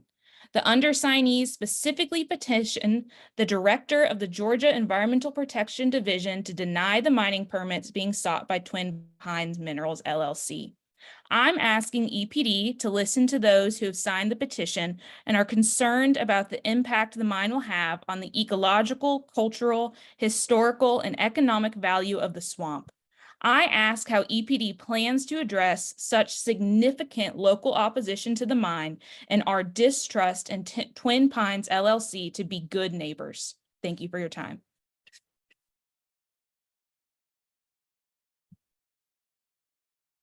Ann Ledbetter. Hi, can you hear me? Yes, ma'am. All right. My name is Ann Ledbetter, and I'm an avid paddler and just love the water around Georgia, and I haven't found any other place that's so magical to paddle in as the Okefenokee. And I just kind of wanted to ask the EPD about, according to the Associated Press, the U.S. Fish and Wildlife Service said that a federal law prohibits diverting water from the Okefenokee National Wildlife Refuge in quantities that would harm its function as a protective habitat for native animals and plant species. And that's according to a Supreme Court decision in 1908. Anyway, it just kind of scares me because the federal agencies will commonly assert water rights for public lands in the West. And I've read books and articles and about how dire the water problem can be in the West. And according to Ryan Roberry, he's a Georgia State University law professor who studied this subject. He says that we're in a different era now, and because of growth and population, industry, and awareness that climate and awareness that climate change is getting worse, that's calling into question the premise that there's always enough water for everybody in the eastern states. So this just kind of scared the bejeebers out of me, really. And I was just hoping to see what they have to say, and the climate change and more pressure on the water made me really think this is even direr than just the mine. Thank you. Max Thank you very much. Brown. Thank you for the opportunity. Can you hear me? Yes, we can. Even though I live here in Decatur, this is not an abstract issue for me. I have paddled through the canals and out onto the prairie and marsh areas and camped on the platforms. I've led several birding groups for walks in the pines and palmettos and out onto the boardwalks. So this Okefenokee is deeper than abstract. It's experiential and emotional for me and my family and friends. It's not just a local issue either. Yes, I have met local Georgia residents who love to fish and paddle too. And I know church and scout and school groups that have field trips, camping trips, and picnics there. Plus, our Georgia Stephen C. Foster State Park offers the Swanee River Eco Lodge for hunting retreats, vacations, business meetings, reunions, and weddings too. But I've also met people from Japan and Germany while in the swamp. The visitor's log lists people from all over the United States and the world. This is a national wildlife refuge, and its fame is international, world-renowned. Our Georgia Stephen C. Foster State Park is also known as an international dark sky park that offers unique views for astronomers and photographers too. Our Okefenokee is world-class and deserves protection by our Georgia EPD from an Alabama mining company. Why should we trade our truly unique Georgia resource for a commonly available mineral? Gas, food, lodging, boat rentals all add up. The swamp generates tourism dollars for Waycross, Fargo, Folkestone, as well as that wider Georgia network. Let's add up all the above factors, and you can see that this economic issue represents millions of sustainable, healthy dollars for Georgia. Now let's consider Twin Pines, LLC, the Alabama mining company. They paid their hydrologist for a report that's favorable to their purposes. Here at the University of Georgia, Red Jackson has been honored as a We apologize. We've had to mute you, and we want to be respectful of everyone's time. We will now move on to the next person. Landina Rojak.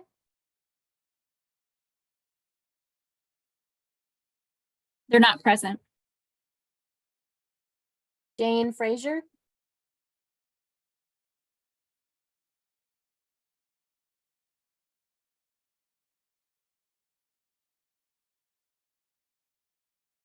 Jane Frazier, if you would like to Thank speak. you. Yes. Thank you for the opportunity. This is Jane Fraser. Can you hear me? Yes, we can. I'm wondering, want to thank you for the opportunity to speak tonight. I'm wondering why the Georgia EPD would risk the international treasure that Okefenokee Swamp is. It's certainly not in the interest of the Georgia residents, nor is it in the interest of clean water. 1.44 million gallons a day from the Floridan aquifer is extraordinary. It belongs to the public. We count on you to protect our fragile environment, not to give it away. I would also like to say that the violations already committed by Twin Pines should be enough to rescind these permits today. And mining on Trail Ridge is so very dangerous. So thank you for the many comments that we've heard tonight from learned scientists and from former EPD officials. And we count on you and need you to do the right thing, and that is to protect the environment and protect the Okefenokee Swamp. Many thanks. Peter Followwill, sorry we skipped you. You can. Well, that's okay. Thank you for the opportunity to speak. I do not have the expertise possessed by many of tonight's speakers, but I am an avid birder and outdoors person. I'm a lifelong Georgian, and as long as I can remember, I've always known of the unique and sacred nature of the Okefenokee. This ecological and the spiritual value of the swamp is reaffirmed for me every time I visit. On a recent visit, I was able to observe the federally endangered red-cockaded woodpecker, the threatened Bachman sparrow. I could hear prothonotary warblers sing, and I photographed American bitterns as they hunted along the canal. To allow a project that will pump such a substantial amount of water on a daily basis from the aquifer seems like a recipe for ecological disaster. I'm not a hydrologist, but I do trust the scores of experts, the objective experts who have raised red flags about Twin Pines plans. To allow Twin Pines, an out-of-state company and known bad actor, to tinker with this fragile ecosystem of such a truly irreplaceable natural jewel is unconscionable. I cannot overstate my opposition to permitting Twin Pines to proceed with its plans to mine Trail Ridge. And like every other speaker this evening, I implore the EPD to not issue the final permits. Thank you.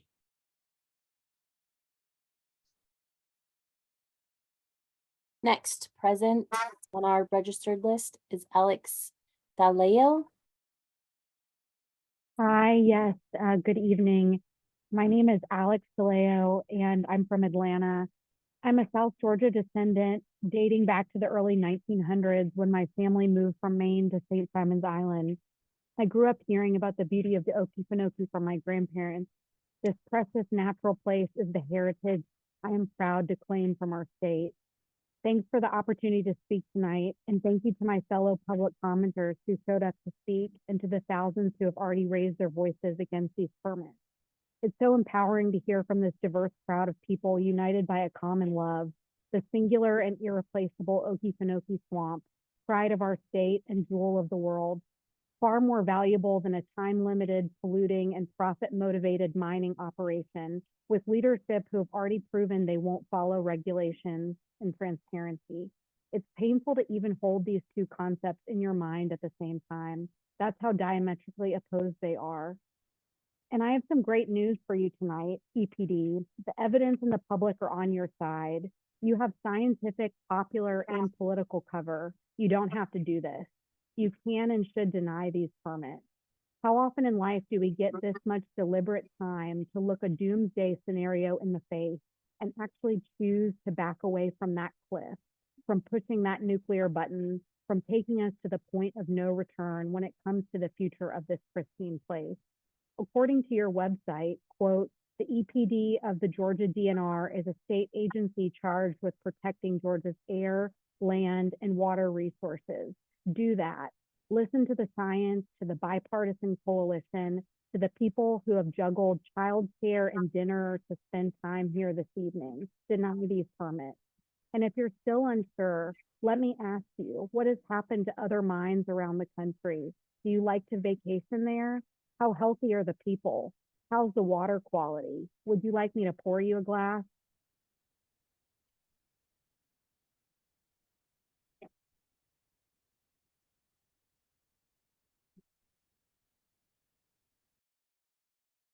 Jeanette Gayer, the next speaker.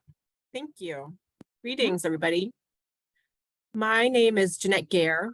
I'm the Director of Environment Georgia, and I'm joining tonight to urge you to rescind these draft permits.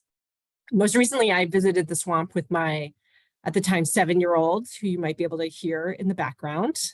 We stayed in Stephen C. Foster State Park. We canoed into the swamp. My son saw his first alligator, his first flock of egrets, and so much more. And like so many others tonight, I can't emphasize enough how special this part of our state is and how heartbreaking it is to imagine a noisy and dirty mine, or worst case, an out of control wildfire exacerbated by wild withdrawals directly next to this beautiful, beautiful part of our state.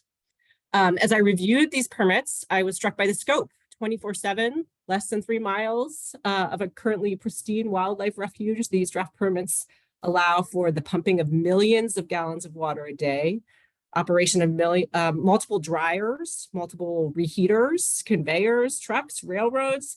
How can this truly not impact the wildlife that rely on the adjacent wildlife refuge and the visitors from all over the world who visit the Okefenokee?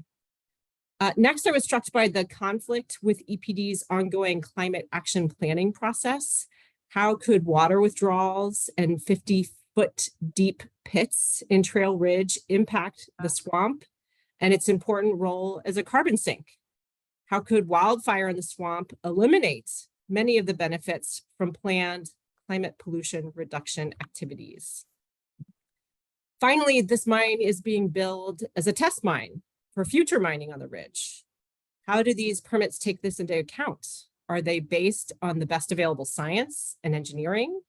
Are they going to force regular public accounting of emissions, of water withdrawals, water levels in the swamp? I'll stop there since I have 15 seconds remaining, but thank you so much.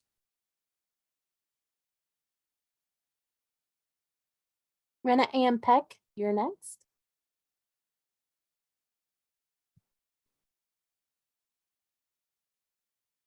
Hey, this is Rena Ann Peck. Thank you so much. I'm head of Georgia River Network. We run the state's water trail program, and the Okefenokee Wilderness Canoe Trail is our international gem.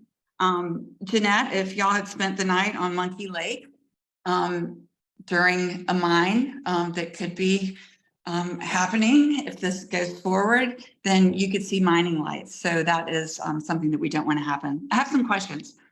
Why does EPD consider the Twin Pines project a demonstration site when it's located farther from the swamp and at higher elevation than the majority of lands ripe for mining on Okefenokee's Trail Ridge? Does EPD understand that there's a lack of adequate monitoring plan to identify consequences to the Okefenokee and St. Mary's River? That there are no monitoring wells established in the swamp to establish baseline data to determine effects on the swamp, and that such monitoring should have started 5 years before digging 50-foot deep pits into Okefenokee's hydrogeologic dam? Do we think that closing monitoring wells after the project is over is appropriate rather than keeping them monitored for after effects? Does EPD get that bonds would also be needed to cover damages to the swamp, the St. Mary's River, and the communities that would be impacted? Does EPD recall that the Muskogee Nation has declared Okefenokee's Trail Ridge a sacred site, that there are mounds throughout the swamp and on Trail Ridge? Previous archaeological studies show that there are 5 sites within the phase 1, quote, demonstration Saunders mine area itself. And Twin Pines consultants report said that high water table caused shovel pits to fill with water, hampering their ability to examine as deep as scientifically appropriate for their inventory, and recommended additional testing. So I hope that EPD understands that these permits are of such limited scope that fall short of the environmental impact statement level study that would have happened if the federal process was still involved, as was standard operating procedure. And that perhaps EPD would like the Surface Mining Act to be updated to better serve Georgians now that we can't depend on federal review at this time. Thank y'all so much for doing this, and Godspeed.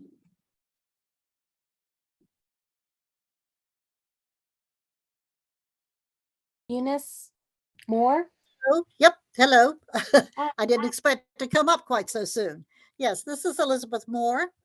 And I would like to say, to quote Maya Angelou, when somebody shows you who they are the first time, believe them. Twin Pines has shown themselves as to what they really are, which is a horrible actor environmentally. The Okefenokee, as has been said before, again, is a treasure.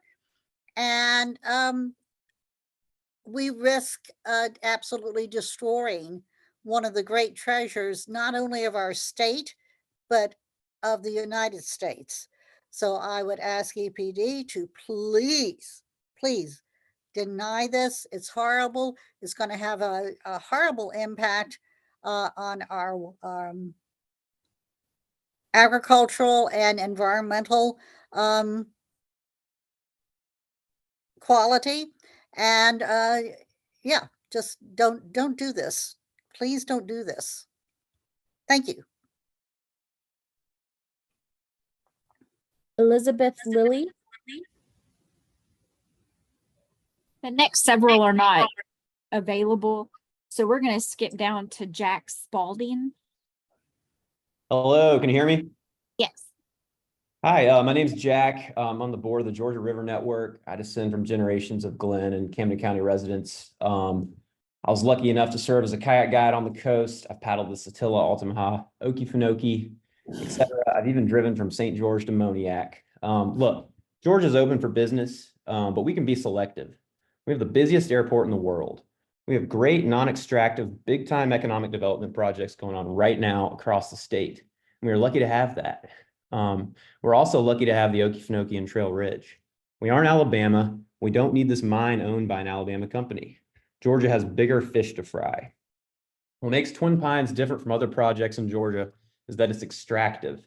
It's an Alabama company coming into our state, tearing up our land, taking our minerals and leaving. They aren't creating anything of significant value. They're just causing risk to the Okefenokee. Aside from the handful of Alabama folks associated with Twin Pines, it would be hard-pressed to find anyone in Georgia that is gung-ho about this. Additionally, our state is lucky in the sense that it is not a particularly mineral-rich state compared to some of our neighbors in the Southeast. With the exception of mining like kaolin and granite, we aren't burdened with the costs of extractive experience of mining, such as coal, fracking, offshore drilling, or like in Florida, just to the south of us, similar mining along Trail Ridge. I encourage you all to take a look on Google Maps, satellite view just south of McClenny, Florida. The scars from decades of mining heavy minerals on Trail Ridge are incredibly visible and apparent. What will be done to ensure that similar scars are not left in Charlton County? Once the minerals are extracted from this proposed pit mine, there's nothing left, no jobs, only scars. At the end of the day, it's just Alabama shareholders that will ultimately head back across the Chattahoochee into Central Time Zone with fatter pockets at the expense of our Okefenokee and Trail Ridge.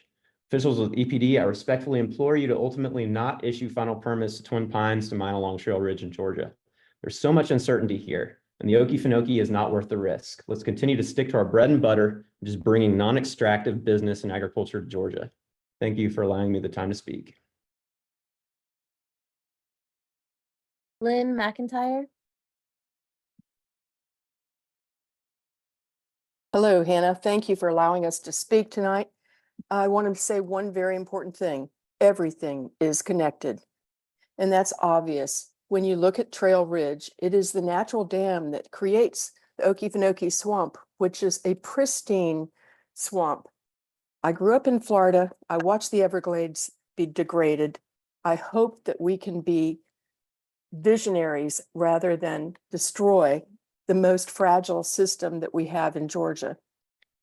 I want to bring your attention to several recent articles, one that was in the Current just this week that described the political participation of Twin Pines in trying to influence the decision that the Environmental Protection Division is making, with over $100,000 in campaign contributions to our governor, lieutenant governor, Speaker of the House, and so forth. We had a bill, HB 71, with 94 people co-signing it, that was a perfect solution. However, HB 1338, which was introduced with just a few days left for crossover, was suddenly allowed to come through the Natural Resources Committee. What I'm concerned about is the politicization of this issue. It is not a political issue. It should be an environmental issue. And I hope EPD will do the right thing and ask the questions about why this has been politicized instead of decisions being made based on science. I represent the Georgia River Network. We're about river recreation and water recreation, and I want to see us continue to advance tourism in Georgia based on good activities like that instead of bad activities like mining, which are short-sighted with players like Twin Pines who have done a terrible job cleaning up after themselves. Thank you very much.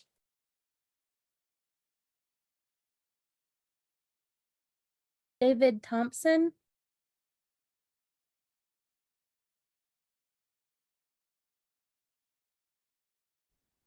Hello, can you hear me? Yes, we can. Okay, thank you. My name is David Thompson. I'm from Waynesville, North Carolina, and I'm speaking as a person who opposes the twin mine, and I would respectfully ask the Georgia EPD to not grant the final permit for the mining operation. I'm speaking as a person who's hiked and canoed throughout the swamp, and to describe it as otherworldly as some of the other speakers have done really doesn't even do it justice. The swamp is such a beautiful resource, and if we were to lose that, it would be just a crime and a tragedy. I'd like to ask specifically, how does the Georgia EPD respond to the questions of how would they extract so much water during a drought or periods of dry air times? How would the Georgia EPD respond to the issue of fire and potential for increased fires? I would also like to ask the Georgia EPD how they would respond to disturbances of the hydrology that would result from the mine. I would also like to ask the Georgia EPD how they would respond to issues of increased lighting in a dark sky park and dark sky area. And I would also like to ask the Georgia EPD how they would respond to the potential loss of recreational opportunities, particularly opportunities to experience wilderness.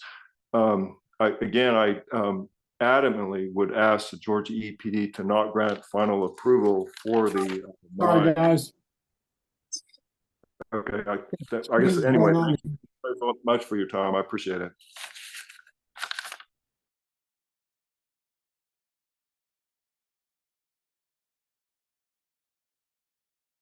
Okay, we have finished the first 100 names. We have moved the slides on to the last set of names that we have for registered speakers.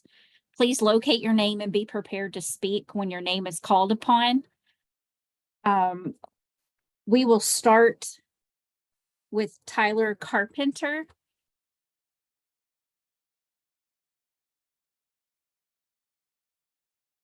And he's not present. Brandy Griffin.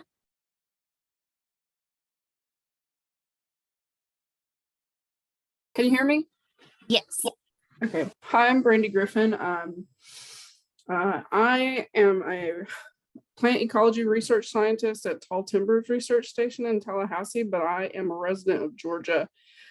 I grew up on the northern edge of the Okefenokee. So one of the reasons I feel so strongly about this is because it definitely impacted my choice in career fields.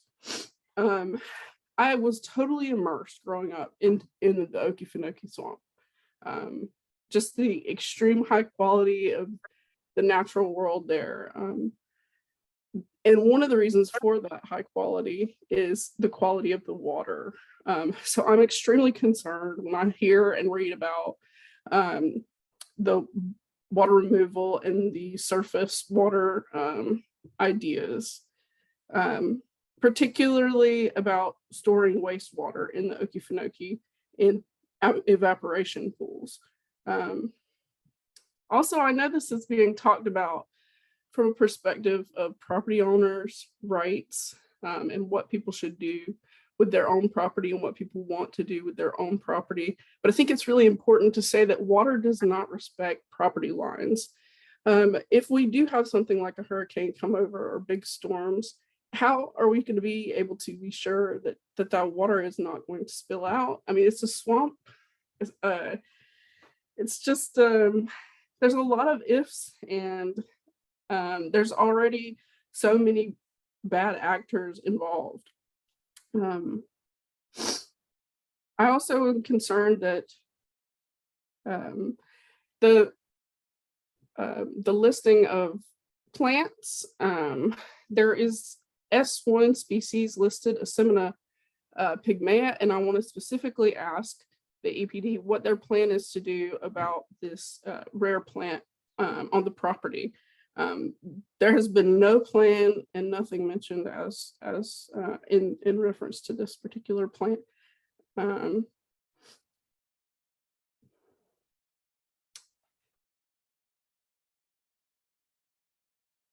We apologize. We've had to mute you. We want to be respectful of everyone's time. We will now move on to the next person. Shannon Caldwell.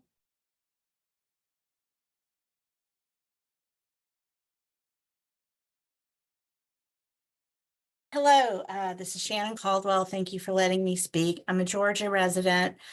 I want to just say how much I treasure this wild space and how important it is. And the services it provides are so valuable to us, and the value is far beyond dollars. Nevertheless, I want to look at the $10+ billion spent or being spent to restore the damage to the Everglades.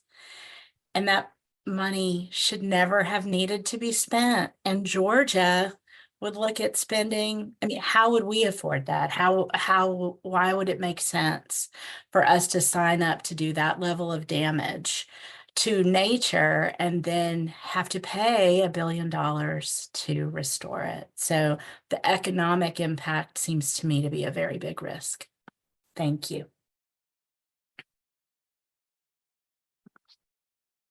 Zach Lowell. Good evening. My name is Zach Lowell. I am a lifelong Georgia resident with roots in the state stretching back at least 5 generations. I'm here today to voice my strong opposition to the Twin Pines mining operation and to urge EPD to not award permits to this project. The Okefenokee is an international treasure, and the Twin Pines mine would irreparably harm Georgia's natural heritage, which we must rely on and do rely on now and for all generations to come. Again, I urge EPD to oppose the mine on moral grounds, on scientific grounds, on economic grounds, on every reasonable ground possible. Thank you.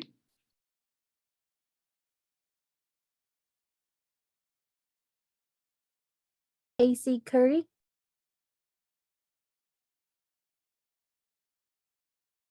Oh, sorry, they're not present. I think the next person who is present is Raven Timmons.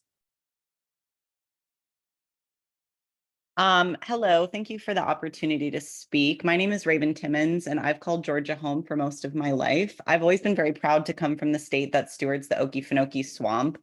It would be extremely disturbing to me and everyone I know for these permits to be approved. It's very clear from all the research gathered that Twin Pines' proposed mining plan will cause extensive harm to both our beloved Okefenokee, the St. Mary's River, and the communities that rely on these natural wonders. The fires that already harm our communities are going to get worse. Chemical runoff is going to enter the water systems, and the biodiversity of the land will be threatened if Twin Pines is allowed to mine on the Trail Ridge.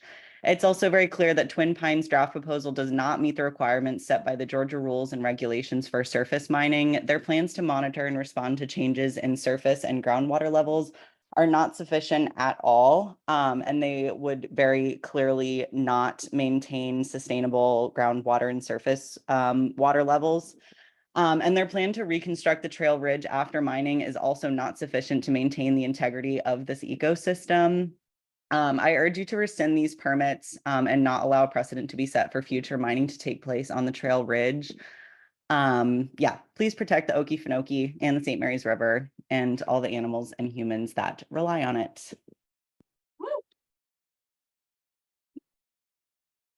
Mackenzie Hallmark.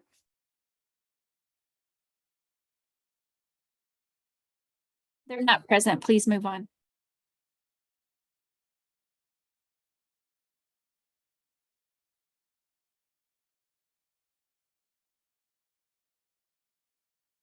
Caroline Smith.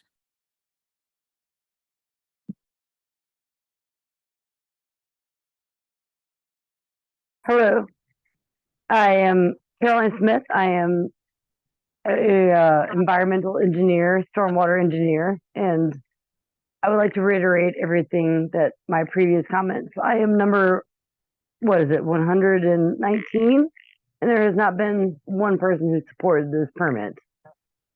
And as a personal recommendation. I've been in Atlanta, Georgia my whole life. My parents have been a part of this, and it's not worth the risk that everybody has put through. I just would like to reiterate my opposition to the permit.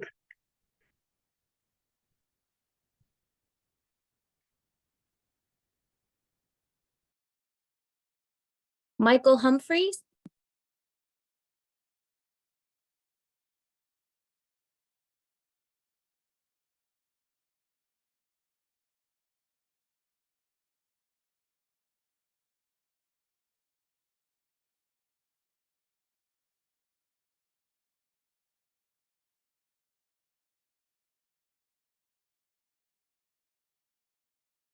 Michael Humphrey, if you would like to provide a comment, please unmute.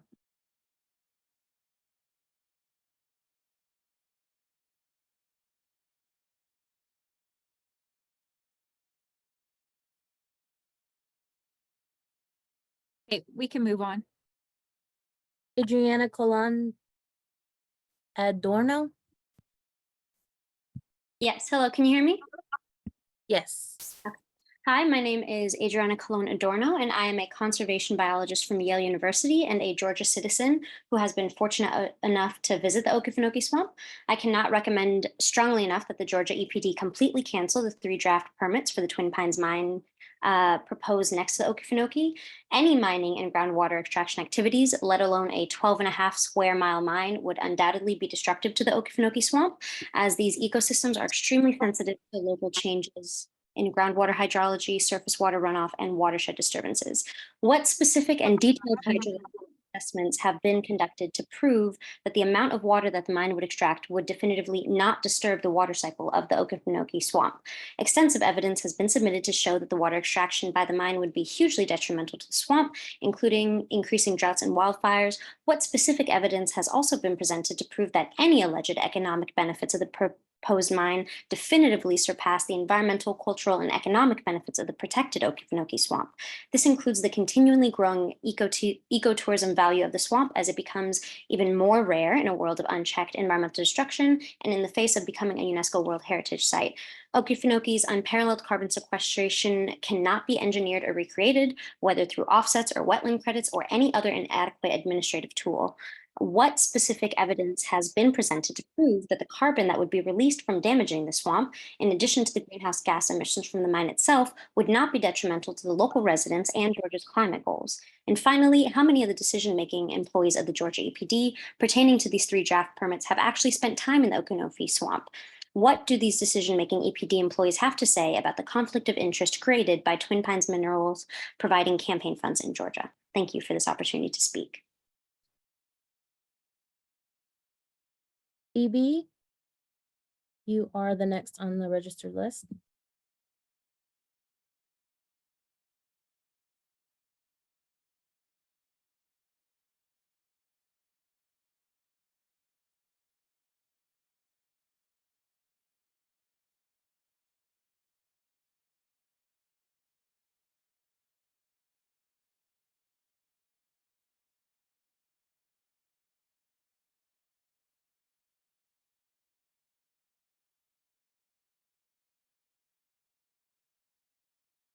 Alice Kais, you may speak. Good evening. My name is Alice Miller-Kais, and I'm a former EPD staff member. I'm currently serving as Vice President of Coastal Conservation with 100 Miles, an advocacy organization based in Brunswick, Georgia. I want to thank you for hosting this hearing tonight and giving so many of us an opportunity to oppose the issuance of the permits for Twin Pines to operate this demonstration mine. Ms. Lancaster mentioned that the draft mine permit includes typical conditions for a surface mining permit. However, the resources near the mining site are not typical and in fact substantially unique and recognized internationally and certainly as a treasure to Georgians. You've heard from so many of us who live near the mining site and visit the Okefenokee who fear that mining trail ridge will have irreparable damage to the sensitive region, especially the Okefenokee Swamp. A survey conducted last year found 65% of those polled opposed the proposed mine next to the swamp. 75% of South Georgians oppose the proposed mine next to the swamp. Concern about mining along Trail Ridge has led 14 local Georgia governments, most in Southeast Georgia, to adopt resolutions asking for the state to do whatever possible to protect the swamp, including the cities of Homeland, Kingsland, St. Mary's, Brunswick, Waycross, Valdosta, Jessup, Savannah, Albany, and the counties of Ware, Eccles, DeKalb, Wayne, and Clinch County, totaling 1.2 million Georgians and 330,000 Southeast Georgians are represented by those local resolutions. Concern about mining has also led 96 members of the Georgia House of Representatives to sponsor a bill that would prohibit your agency from permitting future mining along Trail Ridge next to the swamp. That's more than any other bill that I know of in my 25 years in this state. EPD has an obligation and the authority to rescind these draft permits. I reiterate what Ms. Dalio stated earlier. You have the political, scientific, and public opinion to do so. Thank you so much for your time and again for your effort to protect Georgia's environment.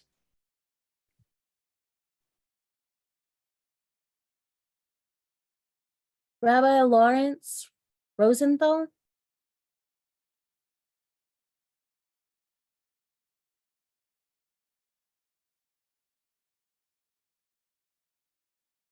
My name is Rabbi Lawrence Rosenthal. I am the chair of the Georgia Interfaith Power and Light. I'm also a rabbi in one of the largest conservative Jewish congregations in Georgia. And it's an honor to speak. I'm very overwhelmed with all the incredible people who've spoken so far and the amount of wisdom that they've given, especially on the very pointed wisdom about the science behind this. I, of course, as a rabbi, similar to Reverend Nixon and others who have spoken from a spiritual point of view, I hope to add that to this conversation just a little bit, although it does seem overwhelming, the scientific backing to halt this movement into mining the Okefenokee and the ridge along the Okefenokee Swamp. I would just really like to add that the Torah says very early, the 5 books of Moses, of what our purpose is here on earth when we were placed into the garden. It's le'avda shamra, that we are to work the garden, to serve the garden, and also to guard it, l'shamra. Oftentimes we translate this as to tend and till, but that's a terrible translation. Shamra is clearly to guard it, and that really is what we're here to do. So I really want to encourage us and everybody who has the authority in Georgia to really guard the sacred space of the Okefenokee Swamp, making sure that that the mining that happens there is not allowed to take place. It's really just going to destroy this very, very special place that 100 years ago already suffered a terrible intrusion into the tree life there. And so I'm hoping that we could prevent that by preventing the mining and conserve this place and do what the Torah and God tells us to, la'avda ul shamra, to guard and to work this. Thank you very much for letting me speak, and Godspeed to all of us.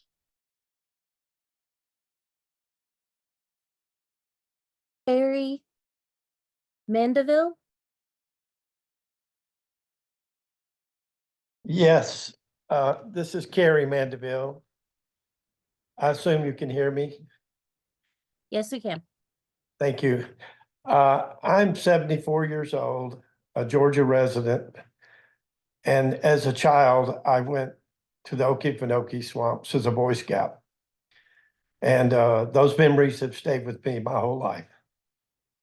And I just wish you to honor those memories and think about those when you decide what to do with the beautiful swamp. Thank you and goodbye.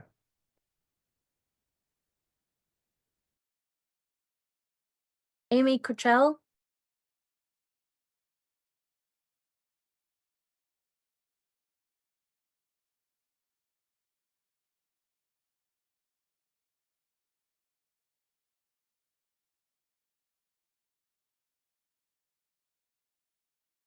Amy, if you would like to speak, please unmute.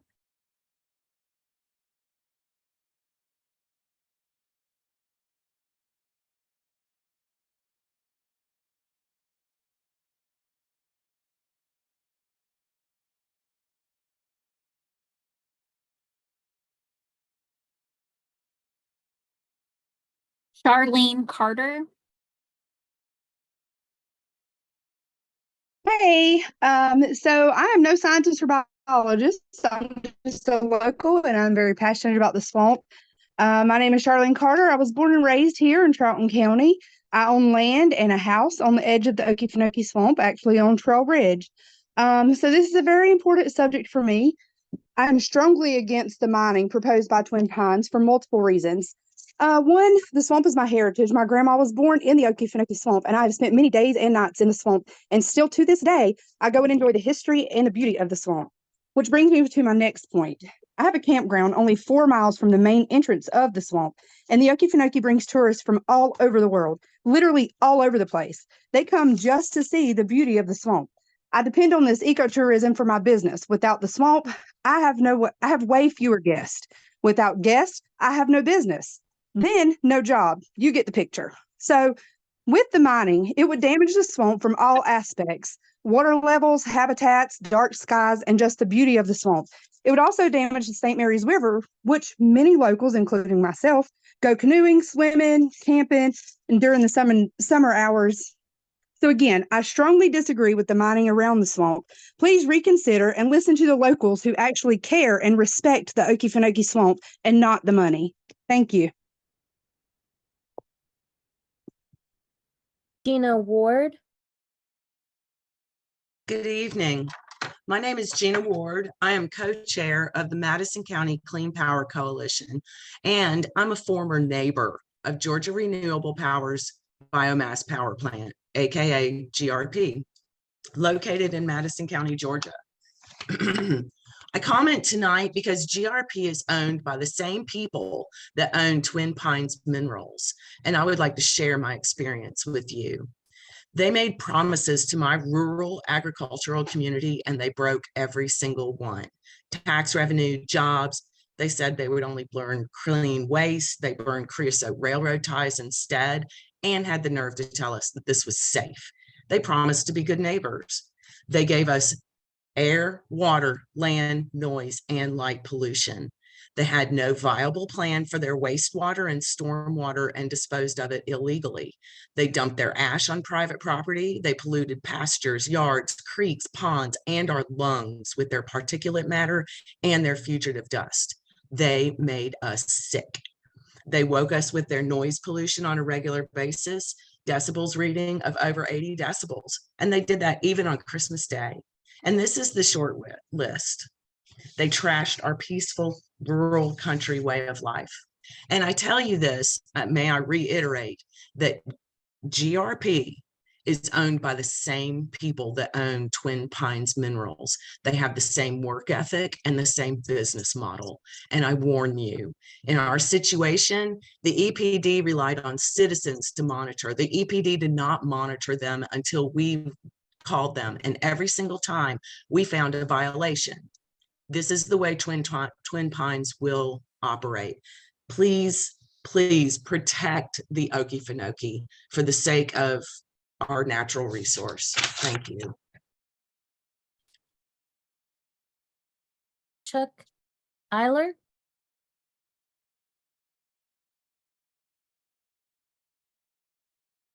Okay, hi, can you hear me? Yes, we can. Hi all. Thanks, Hannah and the EPD for this chance to speak. My name is Chuck Eiler, and I'm the chair of the Coastal Georgia chapter of the Climate Reality Project in Savannah, Georgia, and a father. And I'm angry. How did we get here? Where is our respect for the precious quality of life in this unique area?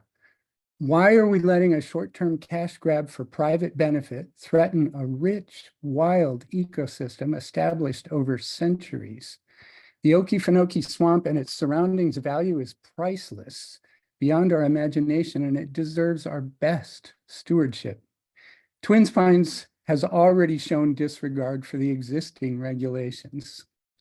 And additionally, more than half of life on a piece of land, 59% of the species, lives underground. You can fact check me. It's not just dirt down there, it's alive. The mining will devastate the underground life of Trail Ridge as well. How will that be restored afterwards? I think allowing this mining is just horribly wrong, and it's a crime against our earth. Please deny all mining permits and protect a magnificent swamp for all of us and future generations. Thanks to the delightful other speakers tonight, and thank you all for your time.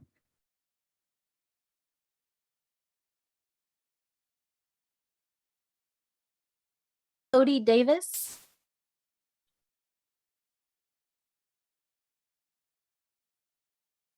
Hi there, can you guys hear me now? Yes, we can. Cool, great.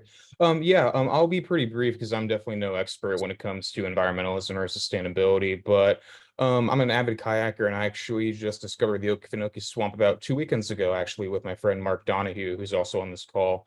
And we just fell in love with the area. I am actually not either a native Georgian. I just moved down here to the Atlanta area last year from New York City. So I say that to just highlight that this is a global wildlife refuge. It's a great source of income for not only locals but also just tourists from around the world. So, you know, if you just want to look at this from a purely economic standpoint, it'd just be kind of crazy to allow these permits to happen. We could be destroying not only a beautiful wetland, but one of Georgia's last havens outside of Atlanta for global tourism. And it's a huge boost to the economy. So I'll just end my piece there. Thank you for allowing everyone to speak. And I really just urge you to deny these permits. Christian Hunt.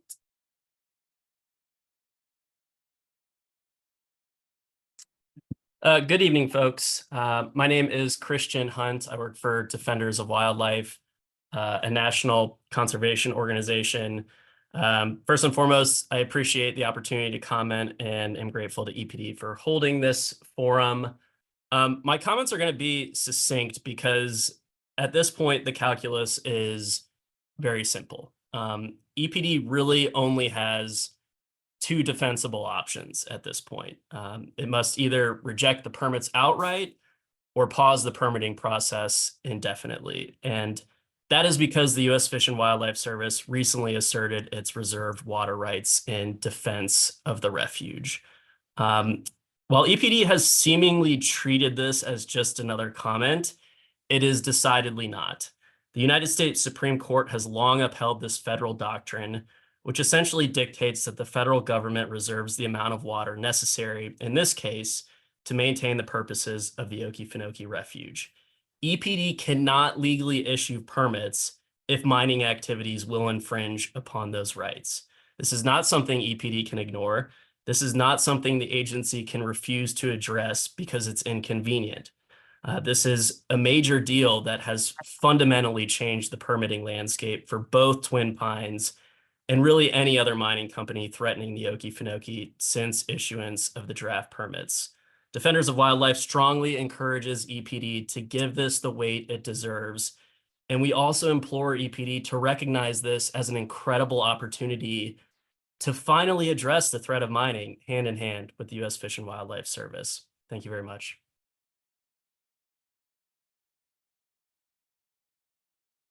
Marianne Priestler. Yes, good evening. Thank you so much for allowing me to speak tonight and for everybody else that has spoken. I've learned a lot tonight. My name is Marianne Priestler, and I'm in Gainesville, Florida.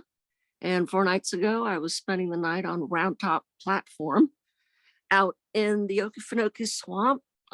It was a real treat because I had my 29-year-old niece with me. It was a 15-year dream that we finally did. It was a bucket list. And she flew out from Texas and we paddled out 11 miles. We saw 75 gators, 28 turtles, and 2, we believe might have been crane or bird families. I spent a lot of time on the Swanee River down here in Florida. And I know the Okefenokee gives birth to the St. Mary's and the Swanee. And I have seen the beautiful springs of the Swanee River. And I was delighted in the middle of the Okefenokee to see that same silver tone. I am completely flabbergasted. I completely agree with Treva Gear when she said that she was flabbergasted because this was even a consideration. I cannot believe that mining might take place 3 miles from the Okefenokee. It is inconceivable to me that a permit would be issued at a place. It's not only a Georgia treasure, it's a planet treasure. This is going to be hopefully one of the heritage sites, and that is a United Nations site. This is a planetary treasure. So please, please do not allow any of these permits to be granted. I haven't even had the heart to tell my niece about this at all. So thank you very much and God bless.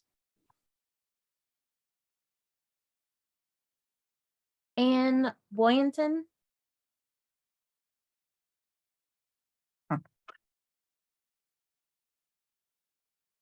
Hello, can you hear me? Yes. Okay, great.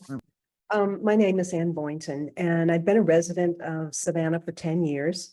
I'm a member of the Skidaway Abigail's Advocacy and serve as the co-chair of the Environmental Protection Team. We support the work of a lot of the groups that have spoken here tonight: Georgia Conservancy, 100 Miles, Protect Georgia, Okefenokee Protection Alliance, as well as 40 or more of the other environmental organizations that oppose these permits to Twin Pines. I appreciate the opportunity to add my voice of opposition to the permits.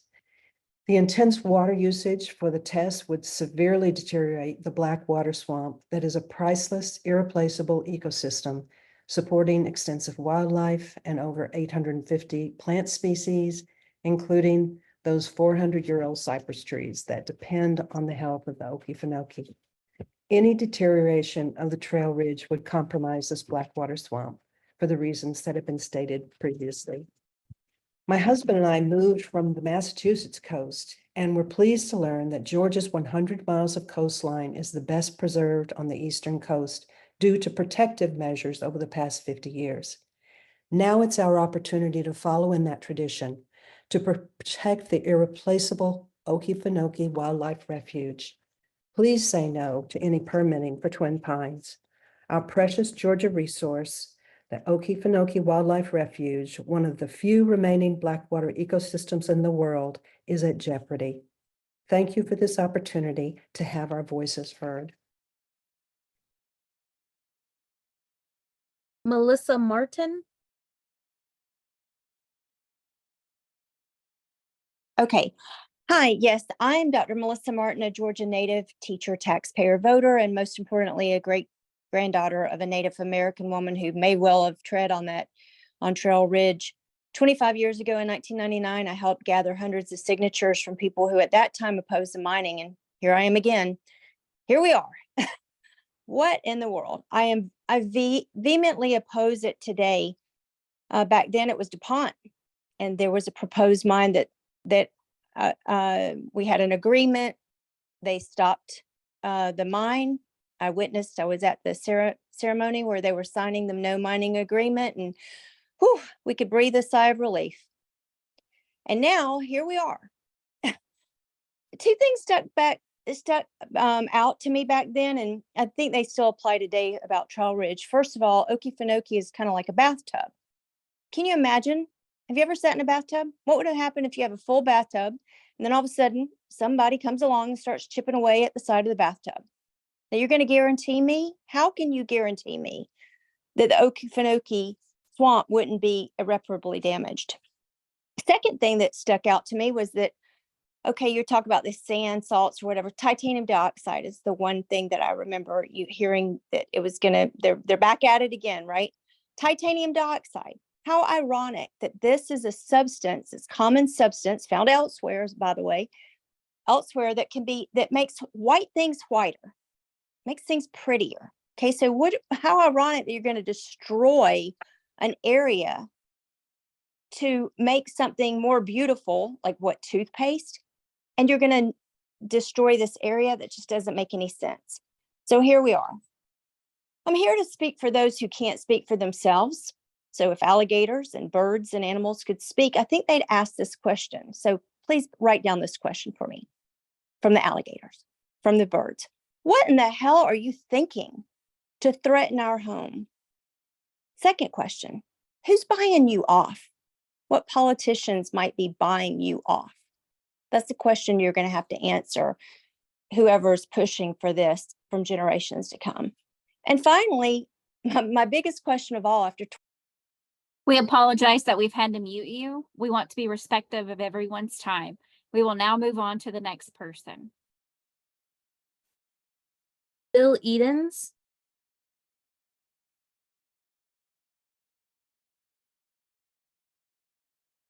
Hello. Can you hear me? Yes. Okay.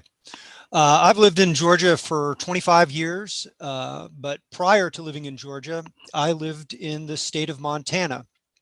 And I would urge you, if you think that this time the mining companies are going to be different, this time they're going to live up to the promises they've made, I urge you to look north, look to Montana. I can tell you we've heard all sorts of promises from the mining companies previously. And when they mess up, which they inevitably do, what do? They bankrupt themselves and run away. We don't need that here in Georgia. This mining company is not going to do anything different, and I would urge you to reject their permits. How are you going to hold them accountable when they just bankrupt themselves and run away? Thank you. Elizabeth Hedelson.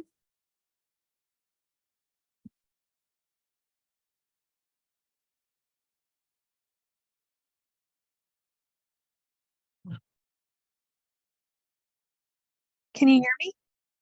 Yes. Okay. All right. Thank you. All right. I want to implore you to cancel all current and future permits. A loss of this resource will result in a tragedy of the commons. The water impacts, the historical artifacts that are yet to be discovered, the loss of the endangered species. I can go on. It's a you're opening a can of worms that is just tragic. The mining for the minerals is not worth it to Georgians. I'm a mother of two. I'm a student here in Georgia. I major in religious studies, nonprofit management, and public health. We don't want this here in Georgia.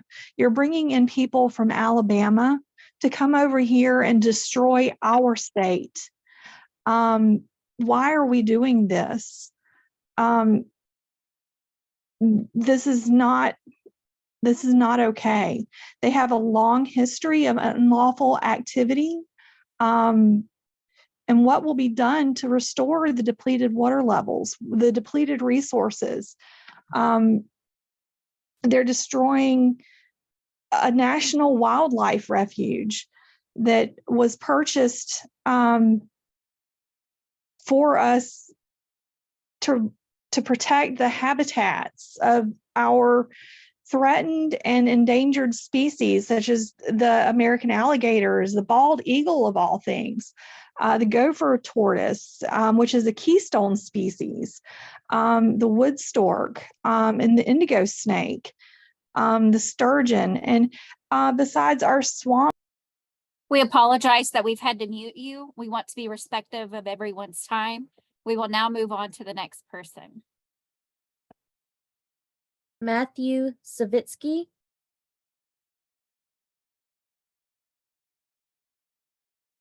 Hi, can you hear me? Yes.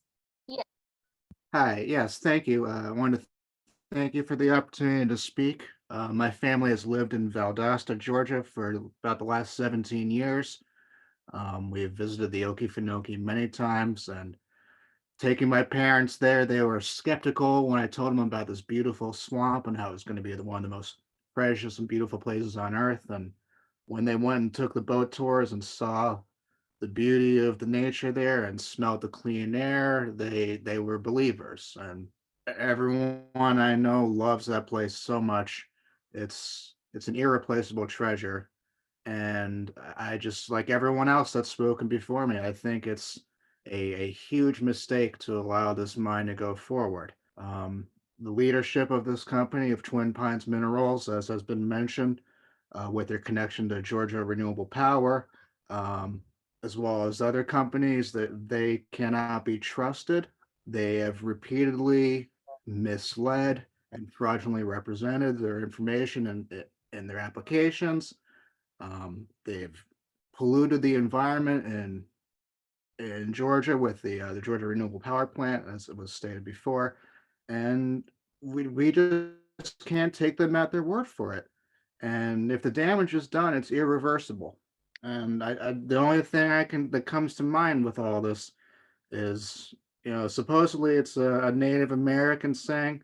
I don't know where it actually came from, but that when the last tree is cut down, when the last fish is caught, when the last stream is polluted, only then will we know that we cannot eat money. And I just have to wonder, where does it stop? If we can't protect this beautiful treasure, what can we protect? Thank you for your time, and I hope that this is rejected as it should be, and as everyone here has spoken before me knows it should be. Kevin Ayano?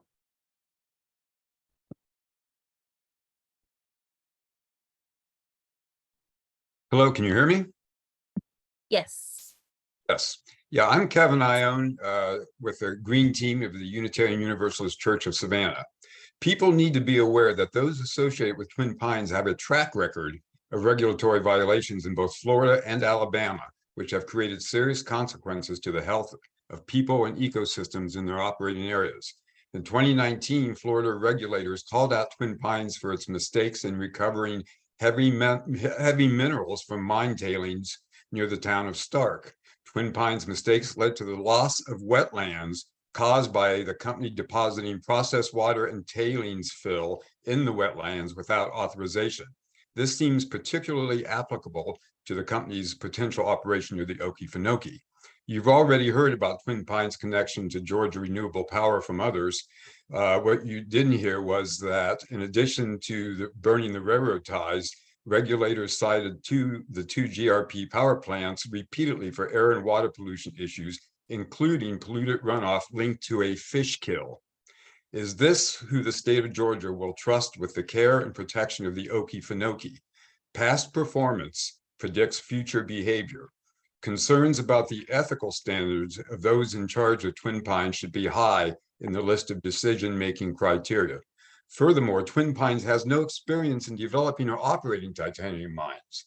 There's no reason to think that the operation of the proposed mine by Twin Pines will not result in irreparable harm to our priceless natural treasure through either unethical actions, incompetence, or both. I ask you to rescind the Twin Pines permits. Thank you. That is beautiful.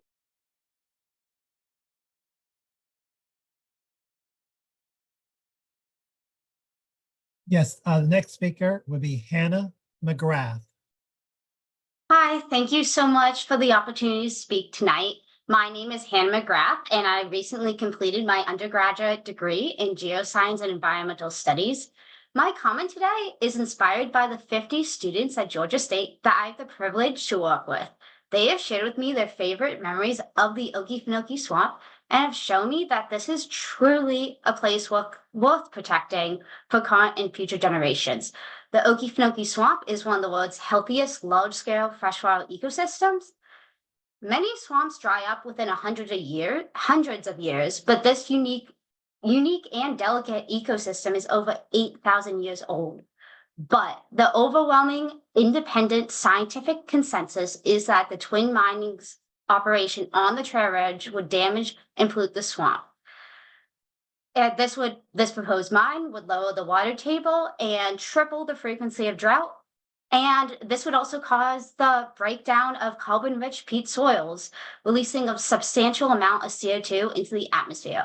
This release of greenhouse gases is concerning for the next generation that is inheriting this world. Scientists have also shown that the EPD has not adequately analyzed the mine's hydrologic impacts. For all those reasons, the draft permit should be rescinded to protect the Okefenokee Swamp for current and future generations. Thank you so much for your time and for listening to everyone speak tonight.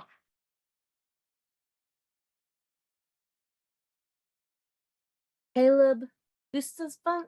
Gustafson. Sorry, it's a hard one. Hi, my name is Caleb Gustafson. You were close. I go to Georgia State. I have been a Georgia resident my entire life. And I had a prepared speech that I was going to say here. However, I think everyone who's come before me has more scientific background and has put it more eloquently than I could. So what I want to say now is to the EPA, this is your responsibility. As a public servant, it is up to y'all. We can come here and share our memories and the scientific facts, but it is up to y'all. We are putting our faith into you as public servants, that you are going to do your job and do what is right.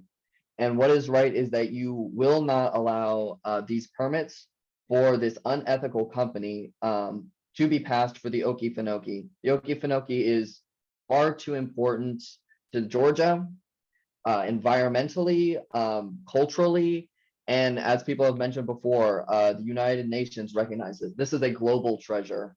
So I would just urge everyone here on the EPA to not only tonight make the correct decision, but continue to make the correct decision in the weeks or months to come, and protect this hugely important natural resource. Thank y'all.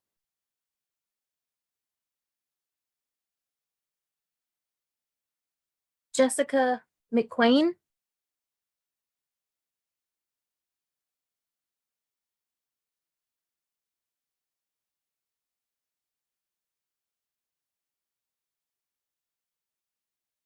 We will skip down to Gracie Gooch. Yes, can you hear me? Yes. Okay. I'm a lifelong resident of Charlton County. I recreated and visited as a kid. I did a lot of fishing and visiting with family members. I would go out and visit the homestead and the boardwalk. Later, after I graduated and went on, my career became with the Fish and Wildlife Service at Okefenokee National Wildlife Refuge from 1983, and I retired 37 years later. My main concern is, what will the mining do to the Okefenokee? And listening to all the scientific evidence that I've read and heard so far, it seems like there's not a 100% chance that something cannot happen on Trail Ridge that would devastate the Okefenokee.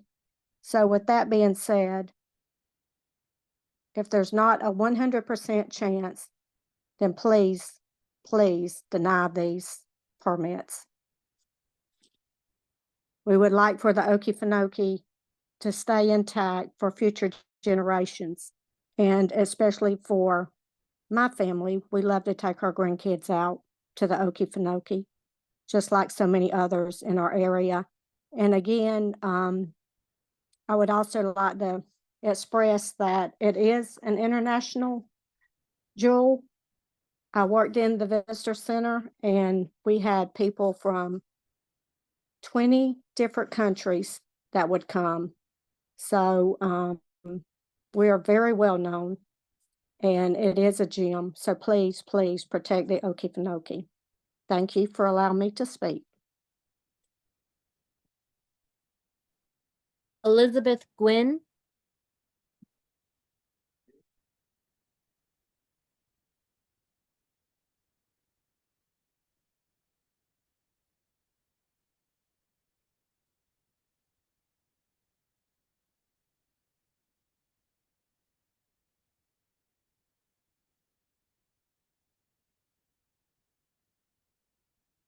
Amy Chancey.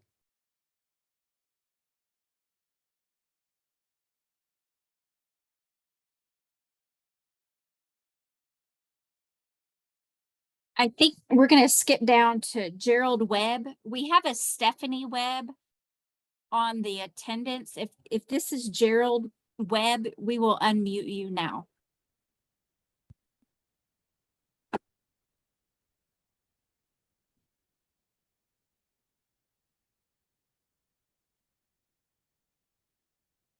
Okay. Hope Kais. If you're with Alice, we're gonna unmute if this is.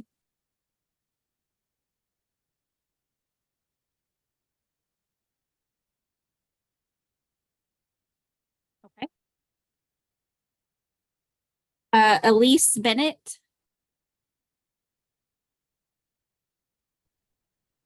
Hello, my name is Elise Bennett. I'm the director of the Center for Biological Diversity's Florida program, speaking on behalf of more than 98,000 supporters here in the state. Your neighbors to the south really care about this too. Most importantly, I'm one of the hundreds of thousands of people whose lives have been changed by the Okefenokee. From the first glimpse of the towering longleaf pine forests and the rich waters of the swamp itself, it's clear the Okefenokee is a sanctuary for life. It sustains 2 rivers enjoyed here in my home state, and it's also of critical importance to Indigenous people, the original caretakers of the land, the Muskogee Creek, Miccosukee, Seminole, and Tamukwa people, who were forcefully separated from the land's embrace. Okefenokee truly is the wild heart of Georgia, and that's why I join thousands in respectfully urging you to deny this permit. Given the natural riches protected within this nearby refuge, the mine is clearly inconsistent with land use in the area. Independent hydrologists and environmental experts have warned of the risk of approving this mine, and still many critical questions go unanswered. What has the mining company done to conclusively prove that it will not irreparably harm Okefenokee through lowering water levels, triggering unnatural fires, and harming wildlife? How will endangered and threatened species off-site be impacted by the cascading effects of the mining operations? How will lowered water levels caused by the mining operation affect peat beds under the swamp? And how will that affect the state's and our nation's climate resilience? What commitments has the mining company made to respond to a worst case scenario? How much will they spend to fix any prospective harm? And can any amount of money fix such a massive harm? Can Okefenokee ever be restored once Trail Ridge is compromised by mining? How will Georgia EPD account for Okefenokee's federal reserved water rights? And has EPD considered the full extent of impacts on Indigenous ancestral lands? With these questions unanswered and many serious concerns supported by science, you must deny this permit for today and for future generations. Thank you. Jared Ford.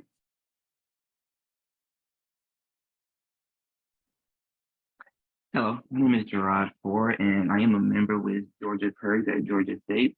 And the reason that I am fighting for Okefenokee Swamp is my grandmother. Coming from Florida, swampland was a vital part of our community and heritage. Growing up, my grandmother's favorite thing was to visit these areas and take in the biodiversity of the ecosystem.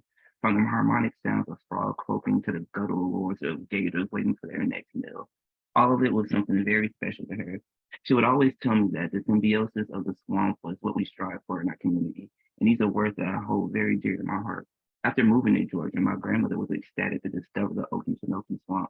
She could go on for hours about her love for the sandhill crane or the soft-shell turtle, and how it reminded her of her swamp home back in Florida. Due to her age and health, she hasn't been able to visit the swamp for some time, and this does sadden her. So she tries to experience it vicariously through her grandchildren like me. Her one wish is to visit the swamp one last time before she goes. And honestly, I don't have the heart to tell her that she may not even get that chance anymore. This swamp is important to so many people, and my reason for fighting so hard for it is so I can give my grandmother one last chance to give her a certain happiness that only the swamp can give her. The overwhelming independent science consensus is that the Twin Pines titanium mining on the Trail Ridge will damage the swamp by draining down all of the water levels and tripling the frequency of drought. This will damage the habitat of many animals and plant species and also increase the likelihood of landscape fire. This can release tens of million tons of CO2 in the air. So I really urge the EPD to reconsider the Twin Pines draft permit and don't give up on such a beautiful, rich ecosystem, and give everyone, including myself and my grandmother, a chance to experience the beauty of this swamp one last time. Thank you.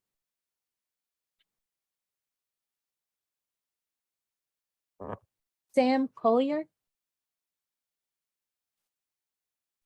Yes, can you hear me? Yes. Hi, I'm Sam Collier. I chair the Committee to Protect the Okefenokee of Sierra Club. And we are very concerned about this mine and about the threat of Twin Pines Minerals expanding the mine throughout Trail Ridge. I feel like Twin Pines is actually trying to learn from the DuPont experience of the 90s, and they're actually trying to game the system. They're playing the state. They have moved their mine site around on their 8,000 acres, and they've scaled it down so that it goes under federal review. That is dishonest and disingenuous, I think, to the citizens of Georgia and the United States. It never gets as good as it does in the courtship phase, and they've already broken laws in the beginnings of this mine, as you've heard other people cite, with the drilling and other things. So operating limited liability corporations like GRP and Twin Pines 2 and all those things where the LLCs own each other means there's no backing, there's no financial backing. And I get the sense that at EPD, the idea is the law doesn't give the department staff the tools they need to get guarantees for us. But I would just flip that around and say, what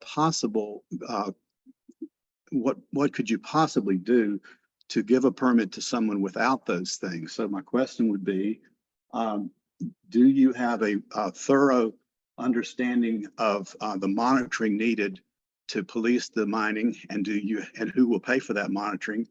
And what are the financial guarantees against a disaster? Will we be paying as taxpayers, or will one of these LLCs somehow decide to unlimit their liability and pay for that? Thank you.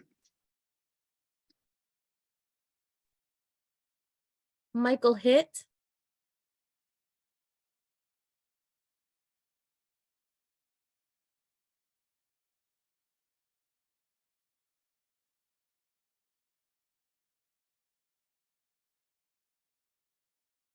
Michael Hitt, please Ma'am. unmute. There you go. You hear me? Yes. Yes, ma'am. I just, I've got a problem with Twin Pines with their record. I was born in Augusta, raised in Jessup. I live on St. Simons, and the Okefenokee is my swamp. I take it as my own. And for 1.4 million gallons of water seems to be a lot. And my question is who are the lobbyists for Twin Pines, and why are we letting them mine in our swamp? And who are the lobbyists, and which legislators are getting money from them? If they disturb that Trail Ridge, it will never come back. So that's all I got to say. And please save us all. Thank you.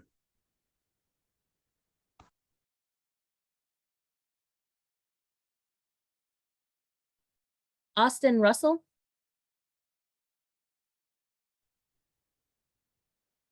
Hello, can you hear me? Yes, we can hear you.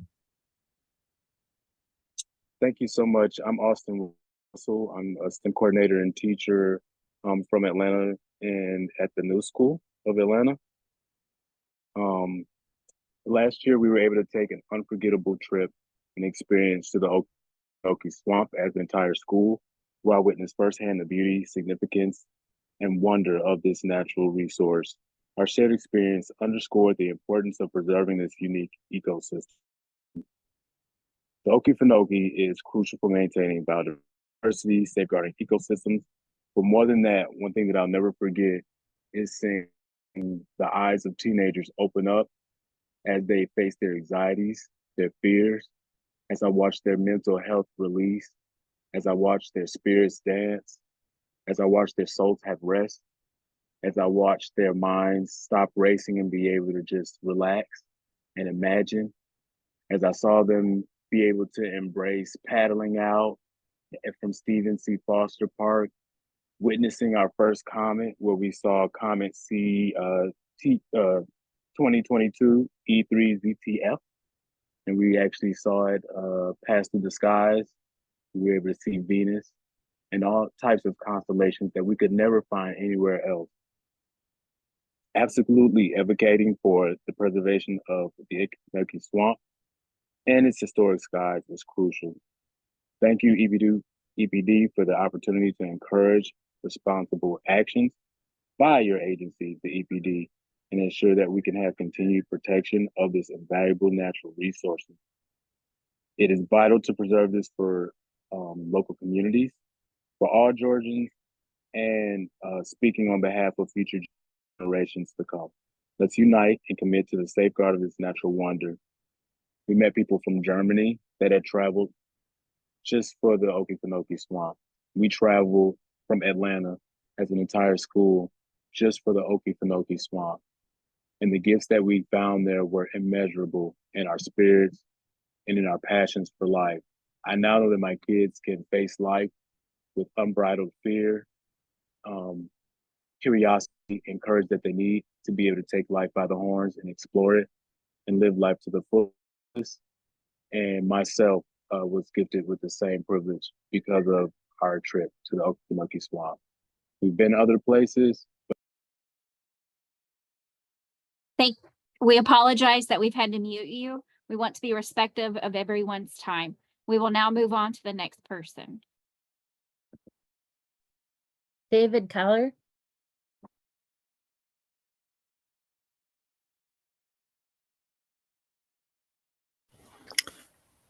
Hello, David Kyler. Hello. The Center for Sustainable Coast Director and co-founder. I've submitted statements before on this project, and I have a few things I'd like to add to what I've already submitted. People should be aware that in September of 22, almost 100 qualified scientists in Georgia sent a very strongly worded statement opposing the mining permit. And I want to quote briefly from that first. They say, importantly, a majority of the established research supports the concerns that mining close to the swamp has a high likelihood of causing permanent damage to the swamp and surrounding areas. Until the science proves otherwise, we are opposed to the mining in the vicinity of the Okefenokee. We also have submitted a statement before quoting our own board member, Jim Reichard, who is a well-known qualified hydrogeologist or geohydrologist at Georgia Southern University, who also opposed it and warns that risking such a national treasure for a small short-term economic gain is not a wise choice. And we go on to say, although engineering solutions to these hazards are claimed, such methods remain unproven and are prone to unanticipated flaws. Considering the disastrous consequences, the Terrell Ridge site is an unacceptably irresponsible place to experiment with engineering solutions. So we are saying being business friendly in Georgia doesn't have to be such environmentally reckless as is this project.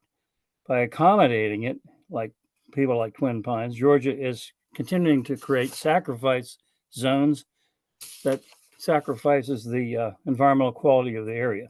We are adamantly opposed against this project for well-established scientific reasons.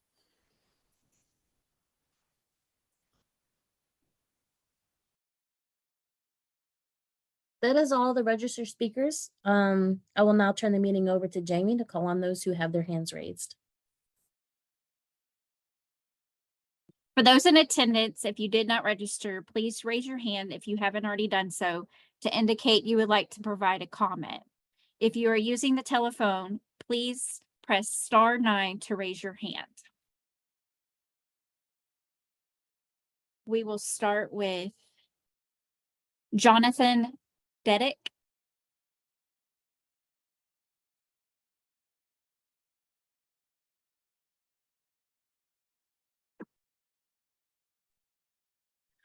Hi, my name is John Diedick. I'm a marine engineer up here in Savannah, Georgia. I work in a shipyard on the Savannah River. I have a couple of types of questions. I'm going to start with economic questions. Has there been an economic impact analysis performed on the influence of the mine on local tourism? Twin Pines claims 400 jobs created, possibly at the expense of jobs created by 600,000 park visitors each year for ecotourism. On to my environmental questions. Have there been any studies conducted to determine the impact on local residential, commercial, and artesian wells with the lowered Floridian aquifer with 1.44 million gallons used each day by the mine. 1.44 million gallons per day is the equivalent of stopping the entirety of the Savannah River and draining it for 20 seconds every single day.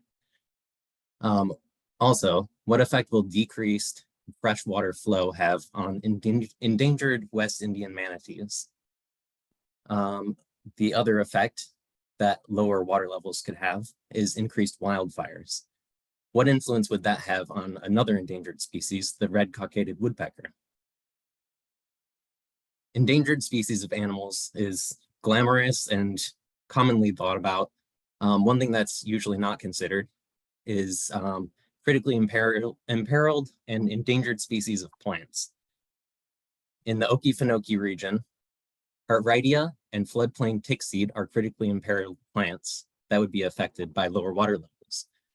There's also federally endangered species of plants around the Okefenokee, including hairy rattleweed. And I'm wondering if there's any studies performed on the impact of lower water levels on these plants.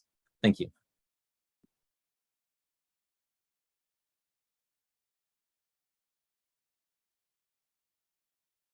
Peter Slag. Hi, yes, can you hear me? Yes.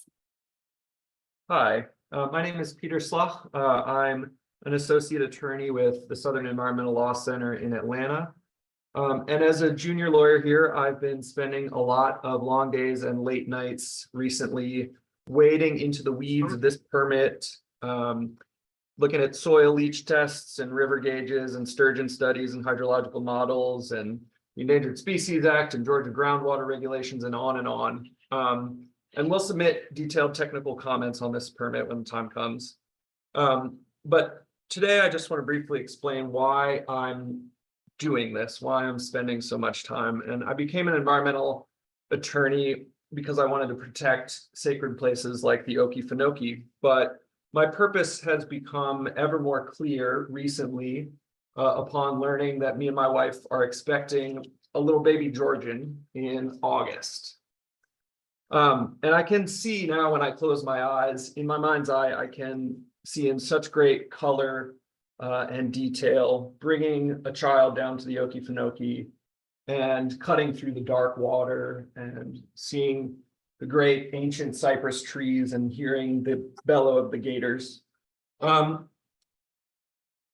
And my purpose has just become that much more clear, to make sure that places like this, like the Okefenokee, are protected.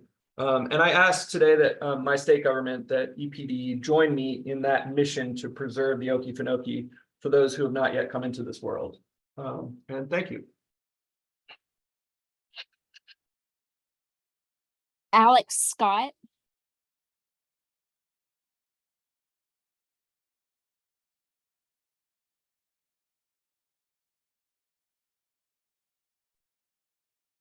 Good evening. Can you hear me? Yes. Thank you. And thank you for this opportunity to speak again. I'm the former director of the St. Mary's Earth Keepers, and I'm calling from near Mont-Mégantic in Quebec. It's the world's first international dark sky park. That designation led to the building of a world-famous observatory, an extraordinary student program, jobs, and dynamic visitor centers. That could be the scenario with the Okefenokee. It could bolster the flagging regional economy and highlight the natural assets of South Georgia. There are so many questions. It didn't occur to me that we would still be fighting this after so many years. It just seemed like such a no-brainer that this wouldn't be allowed to happen. Questions. How has the EPD measured the impacts of light and noise on a designated dark sky park? How has the EPD measured the lost economic and cultural opportunities when Twin Pines, ultimately, as they will, defiles the darkness and silence? How does the EPD measure destroyed potential? When Twin Pines has gouged out every penny and moved on, what'll be left for any of us? What reparations will the EPD be prepared to make? Given that any impact on the swamp should be considered unacceptable, how have we even come this far? Please tell me and the hundreds of thousands of people who've raised their voices that the EPD will not allow Twin Pines to line their pockets at the cost to the Okefenokee, the regional economy, our rivers, and the heart of Georgia. Please. Thank you very much. Scott King. Yes, can you hear me? Yes. My name is Scott King. I'm a resident of the state of Georgia. And it is plainly obvious to me that the only option that you all really have is to not consider going forward with this permit. Twin Pines Mineral LLC, through its affiliate Ridgeland LLC, purchased 12,000 acres that are adjacent to the swamp. The 577.4 acres that is currently being discussed for this permit, again, is just the beginning process of it. So when you consider the implications to the damage that's going to take place at this swamp, if this moves forward, double that, because that's the intentions of this misleading company. The Okefenokee swamp will not be able to sustain the damage that would be caused to it by double the actual estimates of what is really going to occur to this swamp over time if this is allowed to move forward. This would be a travesty to the state, to the United States, and to the world. And it is up to you all to protect what is rightfully something that should be left for further generations. I thank you for this time. Thank you for allowing me to respond. Jessica Fernandez. Hello, can you hear me? Yes. Okay. I'm a high school senior in Atlanta. I went on a class trip to the Okefenokee Swamp last year. Mr. Russell, who spoke earlier, is my science teacher. I strongly oppose the Twin Pines mining operation. I care about Georgia. I care about the people living here. I care about our environment. I do not trust the Twin Pines mining company or any company that intends to mine near the Okefenokee. I do not trust that they care about the lives they will be altering, the land they will be devastating, and the irreversible harm that they are endorsing. Please do not destroy this land in the name of greed. Thank you for allowing me with this opportunity to speak. Sheila Carter. Hi, my name is Sheila Carter. I'm a resident of Charlton County, as has my ancestors for the last 175 years. The river is also very important to us. The mine will not only be here for 15 to 20 years, and they will leave. What would that leave us? A swamp that has been destroyed, a river polluted. Don't let Twin Pines destroy in 15 to 20 years what God put here for us to enjoy forever. Please do not approve these permits. Thank you for your time. Jason Totoiu. Totoiu. Oh, good evening. I'm Jason Totoiu with the Center for Biological Diversity. I've enjoyed many memorable days in the Okefenokee, and as an attorney, I've dedicated most of my career on advancing Everglades restoration. You heard from several speakers today about the Everglades, and I think it's important to note that the story of the Everglades and the Okefenokee are actually intertwined. The Everglades has played a unique role in the establishment of the Okefenokee National Wildlife Refuge. In the 1930s, United States Biological Survey biologist Francis Harper expressed great concern that the Okefenokee swamp was facing several threats, including lowered water levels. Citing human alteration of the Everglades, quote, beyond the hope or possibility of preservation in the natural state, unquote, Harper urged the United States to protect the Okefenokee swamp as a national wildlife refuge before it could be irrevocably damaged through altered hydrology. Joined by his wife, Jean, the Harper's concerns were echoed by many other scientists and conservationists who expressed concern about lower water levels, industrial development, and wildfires. These concerns eventually led Franklin Delano Roosevelt to establish the refuge in 1937 to protect migratory birds and other wildlife from these threats, the very same type of threats mining on Trail Ridge present today. We are at a fork in the road this evening. If EPD issues these permits, it will set the stage for more than 1 million gallons of water a day to be withdrawn from the aquifer, thus thwarting the purpose, the very purpose for which the refuge was established, and turning its back to what we created as a nation more than 80 years ago.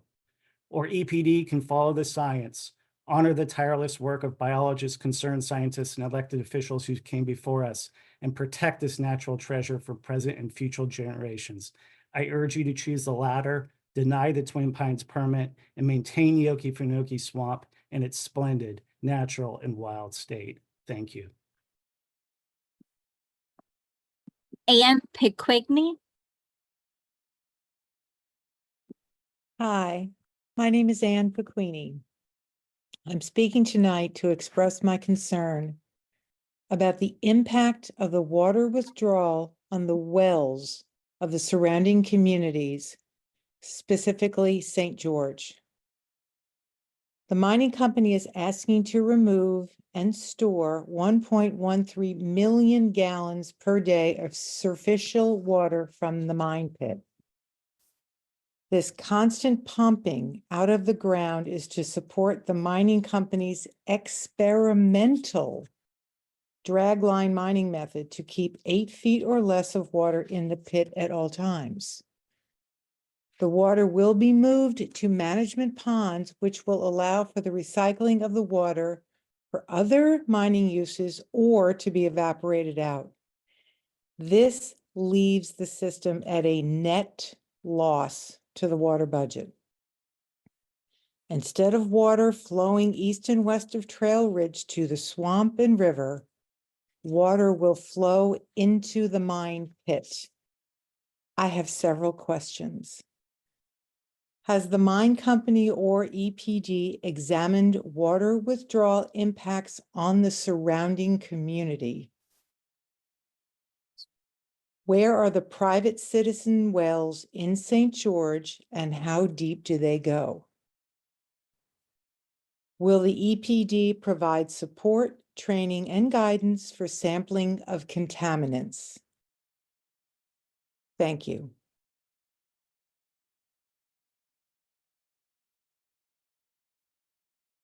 Garrett Sharp.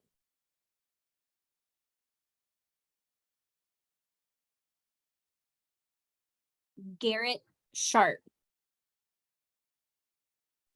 Can you hear me? Yes. Hi, everybody. I'm Garrett Sharp. I am a marine microbial ecologist and a board member of the NC Poetry Society in North Carolina. I am originally from St. Mary's. I fished on the St. Mary's River. I have kayaked in the Okefenokee. I go every year to see my grandparents. I took my best friend to do his bachelor party there, saw stars at 3 a.m. in the swamp when he woke me up in the middle of the night. I've seen ibis flying in flocks overhead, baby gators a day old, gopher tortoises at their burrows. So many amazing things in that swamp. It's the final place I got to go boating with my grandfather. So yeah, the Okefenokee is home. It's my heart. I care about it very, very much.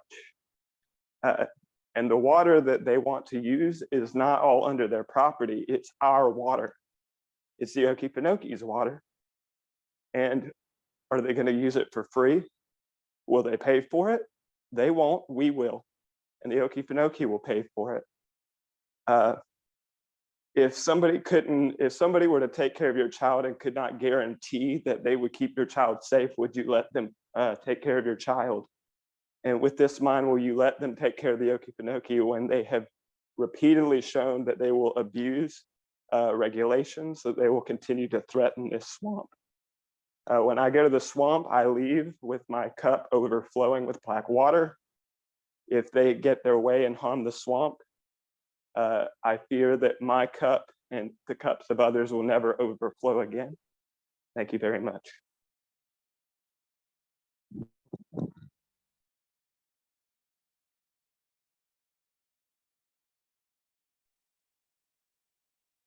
Muhammad Gari. Hi, can you all hear me? Yes. Perfect. Hi, my name is Muhammad Gori. I'm not a scientist or even a Georgian. I'm just a software engineer from Dallas. But I was just so surprised that this permitting process had gotten so far along that I joined one of these calls for the very first time and sat through the whole thing for a state I don't even live in, because it's so obvious to me that the short-term trade-off of a globally unique natural resource for a commodity mineral makes no sense. It seems to me there are three axes of increasing importance to the EPD that Twin Pines would have to prove themselves against to go through with the mine: popularity with the community, financial justification for the state of Georgia, and legality. And currently they seem to be lacking on all three. I don't need to name everyone on this call to tell you that it's not the most popular opinion. For a resource that's enjoyed by citizens of the state and humans worldwide, why stake the reputation and credibility of the EPD in the coming decades or even centuries on such an unpopular project? Second, the monetary benefit. I don't understand how the math adds up that the duration of any number of mining projects could ever outweigh the unending perpetual revenue that comes from the natural attractiveness of a one-of-a-kind location. Unless you're all trying to get this money to someone in particular, the numbers don't make any sense, especially if the damage wrought by these operations would necessitate fixing that the state would be footing the bill for long after Twin Pines has skedaddled. Finally, legally, it seems already that Twin Pines has proved it doesn't care for the rules when it comes to even proving that they won't cause irreparable harm. So what confidence is anyone supposed to have that when they're in there unmonitored, that Twin Pines will all of a sudden start doing right by the environment and law? In fact, it seems like they've already done business elsewhere that gives you a peek into the future of how they plan to treat the swamp. This is on top of the myriad of state and federal agencies, institutions of higher education, and former employees of the EPD who know better than me how the evidence that Twin Pines has produced has been put into question. Y'all have something that no one else on earth does. Don't let them take this from you, not now, not ever.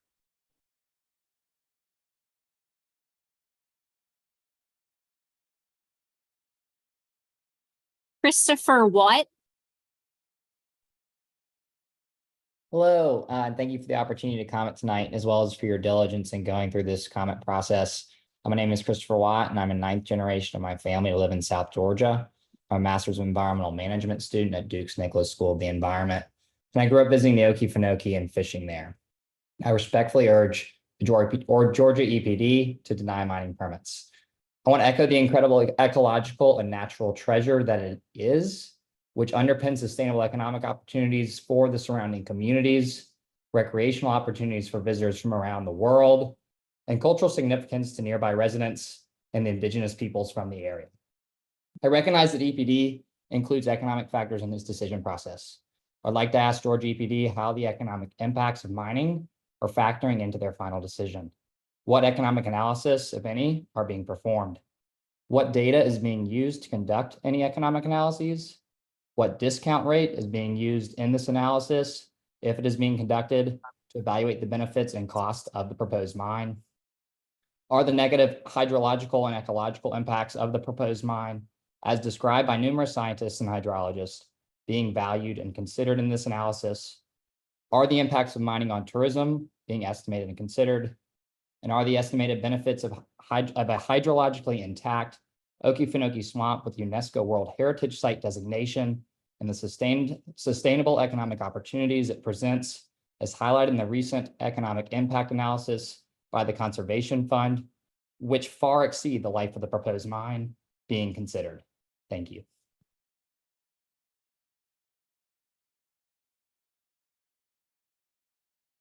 Carolyn Rader.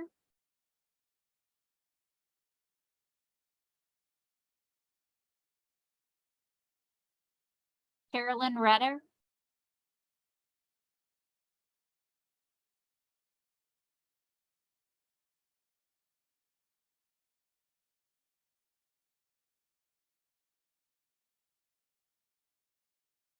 Christy Reed.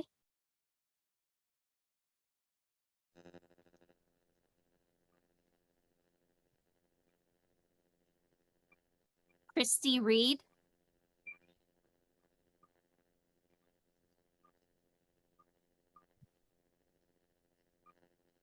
We could hear some noise, but we can't hear you. Hello?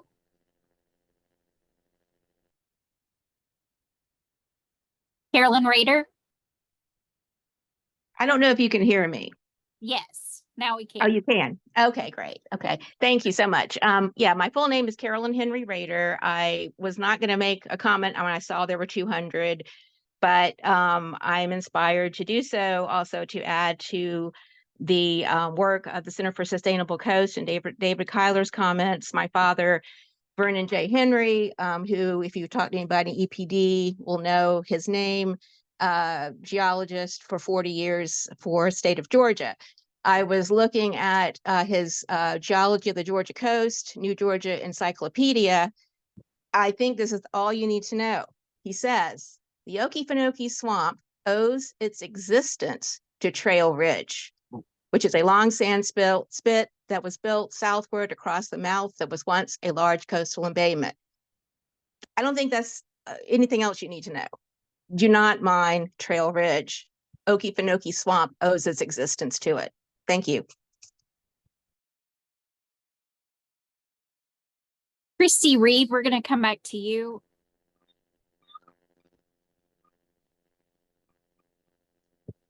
We're getting some disturbance.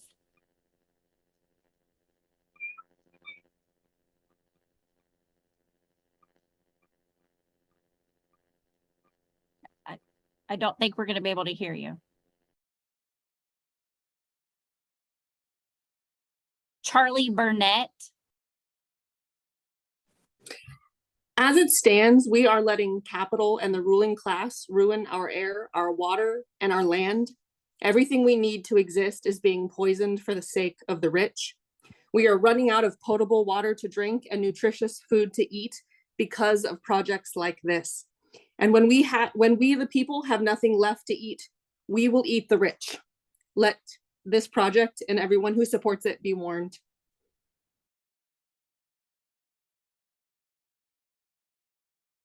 And last chance for Christy Reed.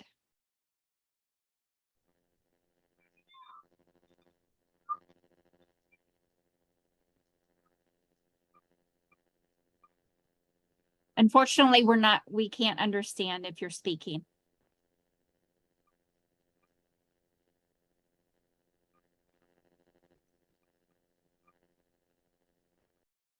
Okay. That is all the names that have had their hands raised. There are no further comments, so I will move to adjourn the meeting.